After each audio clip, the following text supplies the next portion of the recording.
Good afternoon. Good afternoon, ma'am. Good afternoon. Good afternoon, ma'am.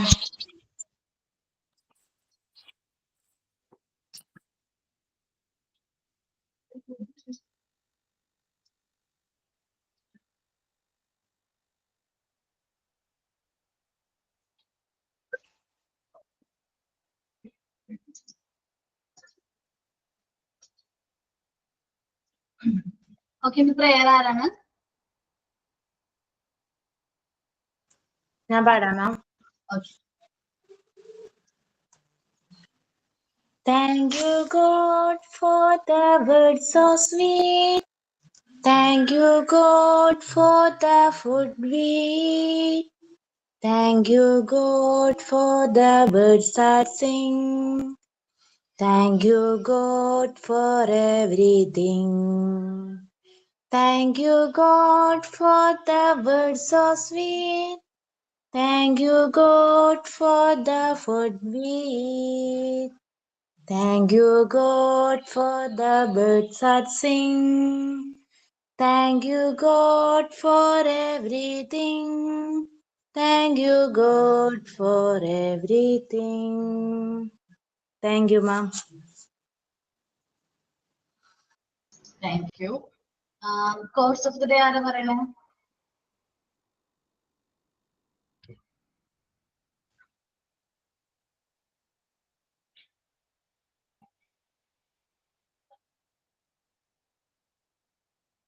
Course of the day ആരാ പറയണേ? ദീപികയായിരുന്നു മാം. ആളില്ല? ഇല്ല. Okay, ma'am, ഞാൻ പറയാം. Okay. ഞാൻ പറയാം. What hurt today make you stronger tomorrow? Signed by Maya. Okay. നമ്മൾ last ക്ലാസ്സിൽ എവിടെ പറഞ്ഞു നിർത്തിയെന്ന് ഓർമ്മയുണ്ടോ?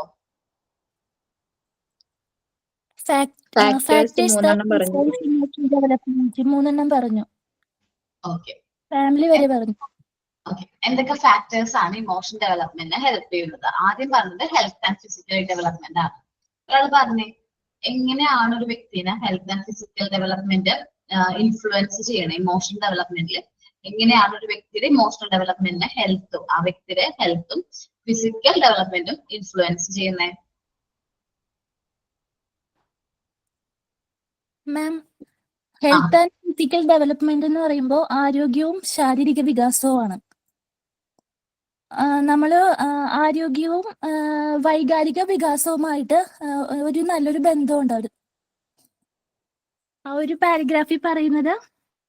പിന്നെ ഉള്ളതെന്ന് വെച്ചാല് നമ്മുടെ ശാരീരിക ഘടനയിൽ ഓരോ കുട്ടിയുടെ ശാരീരിക ഘടനയിൽ എന്തെങ്കിലും ഇപ്പൊ എക്സാമ്പിൾ പറയുവാണെങ്കിൽ അസുഖം ബാധിച്ച കുട്ടികളും ആരോഗ്യമുള്ള കുട്ടികളെക്കാൾ കൂടുതൽ വൈകാരികമായി അസ്വസ്ഥരായിരിക്കും അവർക്കൊരു അവർ അൺസ്റ്റേബിൾ ആയിരിക്കും എന്നാണ് അതിൽ പറയുന്നത്.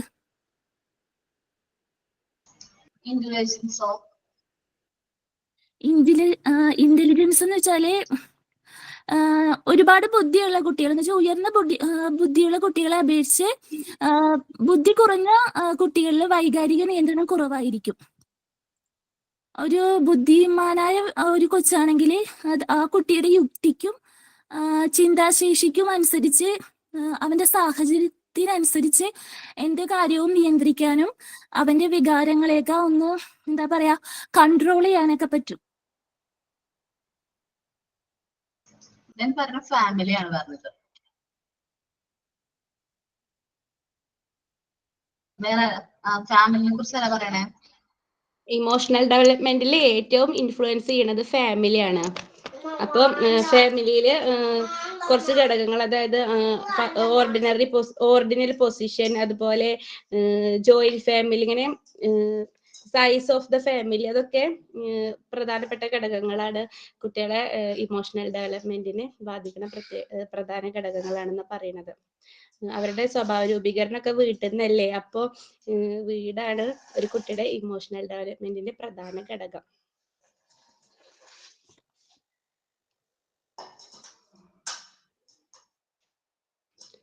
മാം മൈക്ക് ഓൺ ആക്കിയിട്ടില്ല. ഓക്കെ, സോഷ്യൽ അറ്റ്മോസ്ഫിയർ ആണ് നെക്സ്റ്റ് പറയണത്. ഒരു കുട്ടി എങ്ങനത്തെ സോഷ്യൽ അറ്റ്മോസ്ഫിയറിൽ നിന്നായിരിക്കണം വരണമെന്നാ പറയണത്? ഒരു കുട്ടി എങ്ങനത്തെ സോഷ്യൽ അറ്റ്മോസ്ഫിയറിൽ നിന്നായിരിക്കും വരുന്നത്? നല്ല സോഷ്യൽ അറ്റ്മോസ്ഫിയറിൽ നിന്നായിരിക്കണം ആ കുട്ടി വരുന്നത്. അങ്ങനെ വരുന്ന കുട്ടികൾക്ക് മാത്രമാണ് എന്ത് പറയാൻ പറ്റുള്ളൂ, എന്താ പറയാ, അത്യാവശ്യം ഇമോഷണൽ കൺട്രോൾ ചെയ്യാനും അതേപോലെ ഇമോഷണൽ ബാലൻസ് ചെയ്ത് പോകാനും അവന് പറ്റുള്ളൂ. അപ്പൊ ഒരു കുട്ടി നല്ല ഹെൽത്തി ആയിട്ട് എന്ത് ചെയ്യണം, വളർന്നു വരണമെന്നുണ്ടെങ്കിൽ ആ കുട്ടി എങ്ങനെയായിരിക്കണം, അവൻ വരുന്ന സാഹചര്യം, അവന്റെ ഫാമിലി ബാക്ക്ഗ്രൗണ്ട് അല്ലെങ്കിൽ അവൻ വരുന്ന അറ്റ്മോസ്ഫിയർ എങ്ങനെയായിരിക്കണം, ഗുഡ് ആയിരിക്കണം. ഇപ്പോ നല്ലൊരു ഫാമിലി ബാക്ക്ഗ്രൗണ്ടിൽ നിന്ന് വരുന്ന ഒരു കുട്ടി ഒരു മോശം സാഹചര്യം അല്ലെങ്കിൽ അവരുടെ ചുറ്റുപാട് എങ്ങനെയാണ്, അത്യാവശ്യം കുറച്ച് പ്രശ്നങ്ങളൊക്കെ ഉള്ള സാഹചര്യത്തിൽ വരുന്ന കുട്ടി തമ്മിൽ ഇമോഷണൽ ഡെവലപ്മെന്റ് വ്യത്യാസം ഉണ്ടാവും. ഒരു കുട്ടിക്ക് ആദ്യം വരുന്ന കുട്ടികൾ നല്ല സാഹചര്യത്തിൽ വരുന്ന കുട്ടികൾക്ക് അവന്റെ ഇമോഷൻസ് കൺട്രോൾ ചെയ്യാനുള്ള പറ്റും. അപ്പൊ അവന് ദേഷ്യം വന്നു എന്ന് വിചാരിക്കും. ഒരു സാഹചര്യത്തിൽ അവൻ എന്തെങ്കിലും കാര്യം പറഞ്ഞപ്പോ ടീച്ചറിനോടോ അല്ലെങ്കിൽ മറ്റുള്ള കുട്ടികളോടോ ദേഷ്യം വന്നിട്ടുണ്ടെങ്കിൽ പോലും അവനത് കൺട്രോൾ ചെയ്യാനായിട്ട് പറ്റും. മറ്റേ കുട്ടികളെ നമുക്ക് പെട്ടെന്ന് ഐഡന്റിഫൈ ചെയ്യാൻ പറ്റും, മോശം സാഹചര്യത്തിൽ വന്ന കുട്ടിയാണ് എന്ന് നമുക്ക് മനസ്സിലാക്കാൻ പറ്റും. കാരണം അവന് പെട്ടെന്ന് ദേഷ്യം കൺട്രോൾ ചെയ്യാൻ പറ്റിയ അവൻ ഇമോഷണലി അത്ര ബാലൻസ്ഡ് ആയിരിക്കില്ല എന്നാണ് ഈ പോയിന്റ് പറയുന്നത് കേട്ടാ. നോക്കാട്ടോ. Social atmosphere. The healthy and conducive atmosphere of the school always results in balanced emotional growth of the child. അപ്പോ നല്ല ഹെൽത്തി ആയിട്ടും അനുകൂലമായിട്ടുമുള്ള ഒരു സ്കൂൾ അറ്റ്മോസ്ഫിയർ ആണ് നമ്മൾ കൊടുക്കണമെങ്കിൽ, സ്കൂളുകൾ കൊടുക്കണമെങ്കിൽ കുട്ടികളുടെ ഇമോഷണൽ ഡെവലപ്മെന്റ് എങ്ങനെയായിരിക്കും, ബാലൻസ്ഡ് ആയിരിക്കും. നല്ലൊരു അറ്റ്മോസ്ഫിയർ ആണ്. അത്ര സ്ട്രിക്റ്റ് ഒന്നല്ല. സ്ട്രിക്റ്റ് എന്ന് വെച്ചാൽ അത്യാവശ്യം സ്ട്രിക്റ്റ് ആയിരിക്കണം, എന്നാൽ ഒരു ഫ്രണ്ട്ലി മൈൻഡ് അല്ലെങ്കിൽ അത്യാവശ്യം നല്ലൊരു എൻവയോൺമെന്റ് ആണ് അല്ലെങ്കിൽ അറ്റ്മോസ്ഫിയർ ആണ് നമ്മൾ പ്രൊവൈഡ് ചെയ്യണമെങ്കിൽ കുട്ടികൾ കുറച്ചുകൂടി ഇമോഷണൽ ഡെവലപ്മെന്റ് നല്ലതായിരിക്കും. The physical facilities of the schools, curricular and co-curricular activities, method of teaching, nature of discipline, relationship among the peoples, members of the staffs and the head of the institution, pupils and teacher relationship also affect the emotional development of the child. നമ്മളിപ്പം എന്താ പറയാ, ഒരു കുട്ടിയുടെ ജീവിതം മാറ്റാനായിട്ട് ഏറ്റവും കൂടുതൽ പറ്റുന്ന ആർക്കാണ്?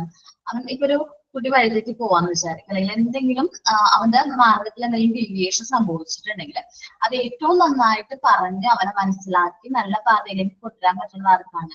ടീച്ചർക്കാണ്. അങ്ങനെ ഒരുപാട് ടീച്ചേഴ്സ് നമുക്ക് ഉപദേശങ്ങളൊക്കെ, നമ്മുടെ ചെറുപ്പത്തിൽ നമ്മുടെ ടീച്ചേഴ്സൊക്കെ നമുക്ക് ഉപദേശങ്ങളൊക്കെ തന്നിട്ടുണ്ടെങ്കിൽ നമ്മളത് കേട്ടിട്ടുണ്ടാവുക. ഇനിയിപ്പോ അവരോടുള്ള ആ ഒരു ഇതുകൊണ്ട് നമ്മൾ അനുസരിച്ചിട്ടൊക്കെ ഉണ്ടെങ്കിൽ തന്നെ ഇപ്പൊ അതിന്റെ ഉപകാരം നമുക്ക് ഓരോരുത്തർക്കും ഉണ്ട് ഇല്ലേ? നമ്മൾ മുമ്പ് കഷ്ടപ്പെട്ടൊക്കെ പഠിച്ച് ആ ടീച്ചറിനെ ബോധിപ്പിക്കാൻ വേണ്ടിയിട്ട് കഷ്ടപ്പെട്ടൊക്കെ വന്ന് ക്ലാസ്സിലൊക്കെ ഇരുന്ന് പഠിച്ചിട്ടുണ്ടെങ്കിൽ നമ്മളിപ്പൊ അതെന്ത് ചെയ്യുന്നുണ്ട്, നല്ല രീതിയിൽ എൻജോയ് ചെയ്യുന്നുണ്ട്. കാരണം ആ ടീച്ചർ അങ്ങനെ അന്ന് പറഞ്ഞ് നമ്മളെ ചീത്ത വഴക്ക് പറഞ്ഞത് കൊണ്ടാണ് നമ്മൾ ഇന്ന് ഇങ്ങനെ ഒരു നിലയിൽ എത്തിയത്, അല്ലെങ്കിൽ ഇങ്ങനെയൊക്കെ നമുക്ക് എന്ത് ചെയ്യാൻ പറ്റണേ, ടീച്ച് ചെയ്യാൻ പറ്റണേ എന്നൊക്കെ ഉള്ള ഒരു ഫീല് നമുക്ക് തോന്നുന്നുണ്ട്. അപ്പൊ നമ്മളെ ഏറ്റവും കൂടുതൽ ഇന്റിമേറ്റ് ആയിട്ടുള്ള വ്യക്തികളാണ് ആര്? നമ്മുടെ ടീച്ചേഴ്സ് എന്ന് പറയുന്നത്. അപ്പൊ അവരായിട്ട് ഒരു നല്ല ഗുഡ് റിലേഷൻഷിപ്പ് ആര് മെയിൻറ്റെയിൻ ചെയ്യണം? വിദ്യാർത്ഥികൾ മെയിൻറ്റെയിൻ ചെയ്യാനായിട്ട് നോക്കണം. അങ്ങനെ മെയിൻറ്റെയിൻ ചെയ്യുകയാണെങ്കിൽ അവർക്ക് ഇപ്പൊ എന്തെങ്കിലും പ്രശ്നങ്ങളോ എന്തെങ്കിലും ഒരു മോശം സാഹചര്യം വന്നു കഴിഞ്ഞാൽ അവർക്ക് കമ്മ്യൂണിക്കേറ്റ് ഒക്കെ ചെയ്യാൻ പറ്റും. ഇനി ഭയങ്കര സ്ട്രിക്റ്റ് ആയിട്ടുള്ള ടീച്ചറാണ്, ഭയങ്കര സ്ട്രിക്റ്റ് എന്ന് വെച്ചിട്ടുണ്ടെങ്കിൽ എന്ത് പറഞ്ഞാലും നമ്മൾ വഴക്ക് പറയുന്ന ഒരു ടീച്ചറിനോട് നമ്മളുടെ പ്രശ്നങ്ങൾ നമ്മൾ പോയി പറയോ? കുട്ടികൾ സംസാരിക്കോ? തുറന്ന് സംസാരിക്കോ? അല്ലെങ്കിൽ ആ ടീച്ചറെ ഭയങ്കര പേടിയായിരിക്കും അല്ലേ?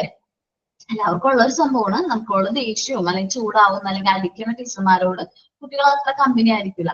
എന്നാ ഇപ്പൊ മാത്സ് ടീച്ചർ ആണെന്ന് വിചാരിക്കും, ചില മാത്സ് ടീച്ചേഴ്സ് ഒക്കെ കുറച്ച് സ്ട്രിക്റ്റ് ആയിരിക്കുള്ളൂ. മിക്ക പിള്ളേർക്കും ഇഷ്ടമല്ലാത്ത സബ്ജക്ട് ഏതായിരിക്കും? മാത്സ് ആയിരിക്കുള്ളൂ കേട്ടോ. ജസ്റ്റ് ഒരു എക്സാമ്പിൾ പറയണേന്. എന്നാലും ലാംഗ്വേജ് ടീച്ചേഴ്സ് എങ്ങനെയാണ്? നമ്മളോട് ഭയങ്കര സ്നേഹമായിരിക്കും. മലയാളമൊക്കെ ലാംഗ്വേജ് എടുക്കുന്ന ടീച്ചേഴ്സ് എന്ന് വെച്ചിട്ടുണ്ടെങ്കിൽ നമുക്ക് ഭയങ്കര ഇഷ്ടമായിരിക്കും ആ ടീച്ചറിനോട്. എന്റെ ഒരു പേഴ്സണൽ അഭിപ്രായം എന്ന് പറഞ്ഞാൽ എനിക്ക് മാത്സ് ഇത്തിരി പേടിയാണ്, മാത്സ് ടീച്ചർ പേടിയാണ്. പക്ഷെ ലാംഗ്വേജ് ടീച്ചർ എനിക്ക് ഭയങ്കര ഇഷ്ടമാണ്.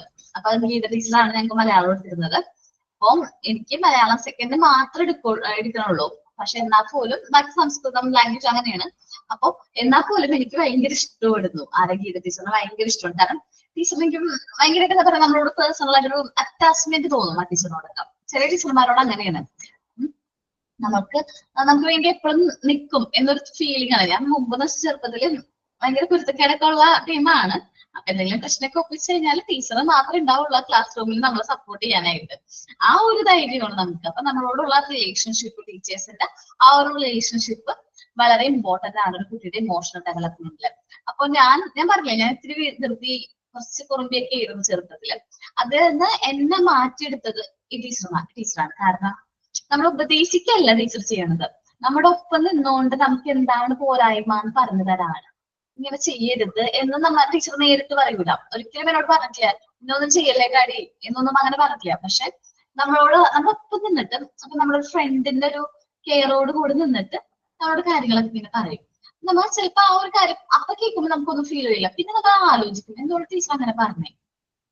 പിന്നെ ആലോചിച്ച് ചിലപ്പോ അത് എന്റെ നല്ലതിന് വേണ്ടിയിട്ടായിരിക്കും. കാരണം ഞാൻ കുറുമ്പിയാന്ന് പറഞ്ഞില്ലേ, എന്തെങ്കിലുമൊക്കെ പ്രശ്നമൊക്കെ ഒപ്പിക്കും. എന്നിട്ട് ലാസ്റ്റ് സ്റ്റാഫ് റൂമിൽ പിടിക്കുമല്ലോ. എന്നിട്ട് എന്ത് ചെയ്യും, ടീച്ചർ മാത്രം ഉണ്ടാവുള്ളൂ നമ്മളെ സപ്പോർട്ട് ചെയ്യാൻ. ഞാൻ മാത്രമല്ല, എന്റെ ഗ്യാങ് മൊത്തം കുറുമ്പികളായിരുന്നു. അപ്പൊ അങ്ങനെ ടീച്ചർ മാത്രം സപ്പോർട്ട് ചെയ്യും. എപ്പോഴും അതെ, എന്തെങ്കിലും പ്രശ്നം ഉണ്ടാക്കും, മിസ് ഇറക്കിക്കൊണ്ട് വരും. അങ്ങനെയാ. പക്ഷെ കുറച്ച് കഴിഞ്ഞപ്പോ ഒരു 8th ഒക്കെ കഴിഞ്ഞ് കഴിഞ്ഞപ്പോ ഞാൻ മാറി, ഒരുപാട് മാറി. ടീച്ചറിന്റെ കൂടെയാണ് കൂട്ട്, എപ്പോഴും ടീച്ചറുടെ കൂടെ കൂട്ട്. ഞാൻ ഒത്തിരി മാറിയിട്ടുണ്ടായിരുന്നു. അപ്പൊ എല്ലാവരും പറയും നീ മുമ്പത്തെ പോലെ ഒന്നല്ല, നല്ല അടക്കൊതുക്കാണ്. ഞങ്ങളിപ്പോ ഈ ഹൈസ്കൂളിലൊക്കെ ആയല്ലോ, 8th ആയപ്പോ ഹൈസ്കൂളിലായി. ടീച്ചർമാരോട് ചോദിക്കുമ്പോ ടീച്ചർമാരൊക്കെ പറയണ നല്ല കൊച്ചാണ്, പഠിക്കും എന്നൊക്കെയാണ് പറയണേന്നൊക്കെ പറയും. അങ്ങനെ പറയുന്നുണ്ടല്ലേ. അപ്പൊ എന്താണ്, ചെറുപ്പത്തിൽ ഞാൻ കുരുത്തക്കേടും കുറുമ്പൊക്കെ ആയത് ടീച്ചർമാരൊക്കെ ചോദിക്കും അവളിപ്പോ എങ്ങനെയുണ്ട് പഠിക്കാന്നൊക്കെ ചോദിക്കുമ്പോ നല്ല കുട്ടിയാണ്, ഇപ്പൊ നന്നായിട്ട് പഠിക്കുന്നതൊക്കെ പറയുമ്പോ അങ്ങനെ പറയുന്നുണ്ട്. ശരിക്കും ഞാൻ ഭയങ്കര കുറുമ്പായിരുന്ന സമയത്തും പഠിക്കുന്ന സമയത്തും പിന്നെയും എന്നെ സപ്പോർട്ട് ചെയ്ത് ടീച്ചർ മാത്രം ഉണ്ടാക്കി. ഗീത ടീച്ചർ ഭയങ്കര ഇഷ്ടമായിരുന്നു എനിക്ക്. അപ്പൊ എന്ന് വെച്ചിട്ടുണ്ടെങ്കിൽ ഇപ്പൊ നമ്മളൊരു കുട്ടീനെ ഒരു മോശം ക്യാരക്ടറിലേക്ക് തള്ളിവിടാതെ, ചിലപ്പോ ഞാൻ മിസ് ഉണ്ടായിരുന്നില്ലെങ്കിൽ ചിലപ്പോൾ ഞാൻ ഇത്രയും നല്ലൊരു ടീച്ചറായിട്ടോ അല്ലെങ്കിൽ നിങ്ങളുടെ മുമ്പിൽ വന്നിരുന്ന് ഇങ്ങനെ സംസാരിക്കാനായിട്ട് പറ്റില്ല. കാരണം എന്താണ്, ഭയങ്കര കുരുത്തക്കേടാണ്. അതേപോലെ തന്നെ ഭയങ്കര ഉഴപ്പുണ്ട്, ഭയങ്കര ഉഴപ്പാണ്. അപ്പൊ ഞാൻ ആകെ പഠിക്കണമെന്ന് വെച്ചിട്ടുണ്ടെങ്കിൽ മലയാളം ഒന്നല്ല പഠിക്കുന്നത്. ഏറ്റവും മാർക്ക് കുറവുള്ള സബ്ജക്ട് മലയാളമാണ്. എന്നിട്ട് എന്നെ ഏറ്റവും ഇഷ്ടം ആ ടീച്ചർക്കാണ്. അപ്പൊ ഞാൻ വന്നത് CBSE ആ ഒരു ബേസിന്ന് വന്നിട്ട് ഇവിടെ വന്നപ്പോ മലയാളം എനിക്ക് അത്ര അങ്ങോട്ട് കംഫർട്ടബിൾ അല്ലായിരുന്നു. പക്ഷെ അപ്പൊ എല്ലാവരും വിചാരിക്കും മലയാളം ടീച്ചറിനോടായിരിക്കും നമുക്ക് ഡിസ്റ്റൻസ് ഉള്ളത്. പക്ഷെ ടീച്ചർ എന്റെ ഒപ്പം നിന്ന് നീ കുഴപ്പമൊന്നുമില്ല, നീ പഠിച്ചോളൂല, മലയാളം അല്ലേ എന്നുള്ള രീതിയിൽ മിസ് അത്യാവശ്യം നമ്മൾ സപ്പോർട്ടൊക്കെ ചെയ്യും. നോട്ടൊക്കെ എഴുതിയെടുക്കാൻ വിട്ടുപോയിട്ടുണ്ടെങ്കിൽ അതൊക്കെ കൊണ്ടുതരും. മിസ്സിന്റെ നോട്ടൊക്കെ കൊണ്ടുതരും എനിക്ക് പഠിക്കാനായിട്ട്. അങ്ങനെ നല്ല മാർക്ക് വാങ്ങിച്ചത്. അപ്പൊ ബാക്കി സബ്ജക്റ്റ് ഒന്നും എനിക്ക് കുഴപ്പമില്ല. പിന്നെ ഇഷ്ടമുള്ള സബ്ജക്ട് എന്ന് വെച്ചാൽ മാത്സ് അത്യാവശ്യം ഇഷ്ടമാണ്. ടീച്ചറിന് ഇഷ്ടമല്ലാന്നുള്ളൂ. മാത്സ് പക്ഷെ ഞാൻ ചെയ്യും, ടീച്ചറിനേക്കാളും സ്പീഡിലൊക്കെ ചെയ്യും. പക്ഷെ എന്താണ്, റൂട്ടൊന്നും ഉണ്ടാവില്ല. അപ്പൊ അങ്ങനത്തെ പ്രശ്നം വരുമ്പോ ടീച്ചർ പറയും ഞാൻ കോപ്പി അടിച്ചാണ്. അങ്ങനെയാണ് ഞാനും ടീച്ചറും തമ്മിൽ വഴക്കാവുന്നത്. അപ്പൊ നമ്മളൊരു എന്താ പറയാ, ഒരു ടീച്ചർ നമുക്കൊരു മുന്നിൽ ഇങ്ങനെ വഴിയൊക്കെ ഇങ്ങനെ തെളിച്ച് തരയാണെങ്കിൽ നമുക്ക് അതിന്റെ കൂടെ അങ്ങോട്ട് പോയാൽ മതി. ഒരു നല്ല അറ്റ്മോസ്ഫിയർ സ്കൂളിൽ അല്ലെങ്കിൽ നമ്മളുടെ വന്നൊരു സ്ഥാപനത്തിൽ നല്ലൊരു അറ്റ്മോസ്ഫിയർ ആണ്. നമ്മളധികം വഴക്കൊന്നും പറയാത്ത ഒരു നല്ലൊരു അറ്റ്മോസ്ഫിയർ ആണ് നമുക്ക് പ്രൊവൈഡ് ചെയ്യണമെങ്കിൽ നമുക്ക് അവിടെ പഠിക്കാനൊക്കെ താല്പര്യം തോന്നും. ഇപ്പൊ ഞാൻ നിങ്ങളോട് വന്ന് എല്ലാ ദിവസവും നിങ്ങളോട് വഴക്കൊക്കെ പറയുന്ന ഒരു ടീച്ചറാണെന്ന് വിചാരിക്കും. ഭയങ്കര സ്ട്രിക്റ്റ് ആയിട്ട് ഒന്നും സംസാരിക്കാണ്ട് എപ്പോഴും വന്നിട്ട് എന്തെങ്കിലുമൊക്കെ പറഞ്ഞ് വഴക്ക് പറയാം. നിങ്ങൾക്ക് എന്റെ ക്ലാസ്സിൽ കയറാൻ താല്പര്യം ഉണ്ടാവില്ല, ഓട്ടോമാറ്റിക്കലി സ്ട്രെങ്ത് കുറയും. അപ്പൊ ചില കാര്യങ്ങൾ ഇതെന്ന് വെച്ചാൽ നമുക്ക് നല്ലൊരു എന്താ പറയാ, നല്ലൊരു എൻവയോൺമെന്റ് കിട്ടണം, നല്ലൊരു അറ്റ്മോസ്ഫിയർ കിട്ടണം. അപ്പൊ നിങ്ങളുടെ ക്ലാസ് എനിക്ക് ഭയങ്കര ഇഷ്ടമാണ്. എനിക്ക് അത്യാവശ്യം ഒരു എന്താ പറയാ, ഒരു പേഴ്സണൽ ടച്ച് ഉള്ള ക്ലാസ് ഇതാണ്. കാരണം ഞാൻ 2 ദിവസം വരുന്നുണ്ട്, 2 ക്ലാസ് ഉണ്ട് എനിക്ക്. അപ്പൊ ബാക്കിയുള്ള കുട്ടികളെക്കാളും കൂടുതൽ എനിക്ക് ഒരു എന്താ പറയാ, ഒരു കുറച്ചും കൂടി ടച്ച് നിങ്ങളോടുണ്ട്. അപ്പൊ നമ്മളൊരു നല്ല ഒരു അറ്റ്മോസ്ഫിയറിലാണ് ഇപ്പൊ ഇവിടെ പഠിക്കണമെന്ന് വിചാരിക്കുന്നു. ക്ലാസ്സിന്റെ വരുന്നുണ്ട്. ഓക്കെ. അപ്പൊ എന്താണ്, അപ്പൊ നമ്മൾ പഠിക്കുന്ന ഒരു സാഹചര്യം സോഷ്യൽ അറ്റ്മോസ്ഫിയർ ഗുഡ് ആണെങ്കിൽ ആ കുട്ടിയുടെ ഇമോഷണൽ ഡെവലപ്മെന്റും എങ്ങനെയായിരിക്കും, ഗുഡ് ആയിരിക്കും. ഞാൻ പറഞ്ഞ തന്നെ കാര്യങ്ങളൊക്കെ മിക്കവരും ചിലപ്പോൾ പ്രാക്ടീസ് ഒക്കെ ആക്കുന്നുണ്ടാവും. ഇപ്പൊ എന്താ പറയാ, നമ്മൾ പഠിക്കുന്ന സമയത്ത് അല്ലെങ്കിൽ ഇത് പഠിച്ചതിന് ശേഷം മുമ്പ് നമ്മള് പാരന്റ്സിനോ അല്ലെങ്കിൽ നമ്മുടെ പാരന്റ്സ് ഒക്കെ, നിങ്ങൾ അമ്മമാരായിട്ടുള്ളവരൊക്കെ കുട്ടികളെ വഴക്കൊക്കെ പറയുന്നില്ലേ. മുമ്പ് ഭയങ്കരമായിട്ട് സൗണ്ട് ഒക്കെ എടുത്ത് ചെറിയ തിരക്ക് ചെയ്യുമ്പോൾ വഴക്കൊക്കെ പറയില്ലേ. ഇപ്പൊ നിങ്ങൾ അത് കുറയ്ക്കണില്ലേ? കുട്ടികളുടെ ഇമോഷണൽ ഡെവലപ്മെന്റ് ഒക്കെ പഠിച്ചതിന് ശേഷം പിള്ളേരെ വഴക്കൊക്കെ പറയണേന്ന് കുറച്ച് മാറ്റം സംഭവിച്ചിട്ടില്ലേ? അതേപോലെ അവരെന്താണ് സംഭവിച്ചെന്നുള്ള കാര്യങ്ങളൊക്കെ ശ്രദ്ധിക്കാനൊക്കെ തുടങ്ങിയിട്ടില്ലേ? ഞാൻ ഇത് പഠിച്ചതിന് ശേഷമാണ് അങ്ങനെ പഠിച്ചതിന് ശേഷം എന്ന് പറഞ്ഞാല് കുറച്ചും കൂടി പ്രാക്ടിക്കൽ ആക്കിയിട്ടുണ്ട്. എന്ന് വെച്ചാല്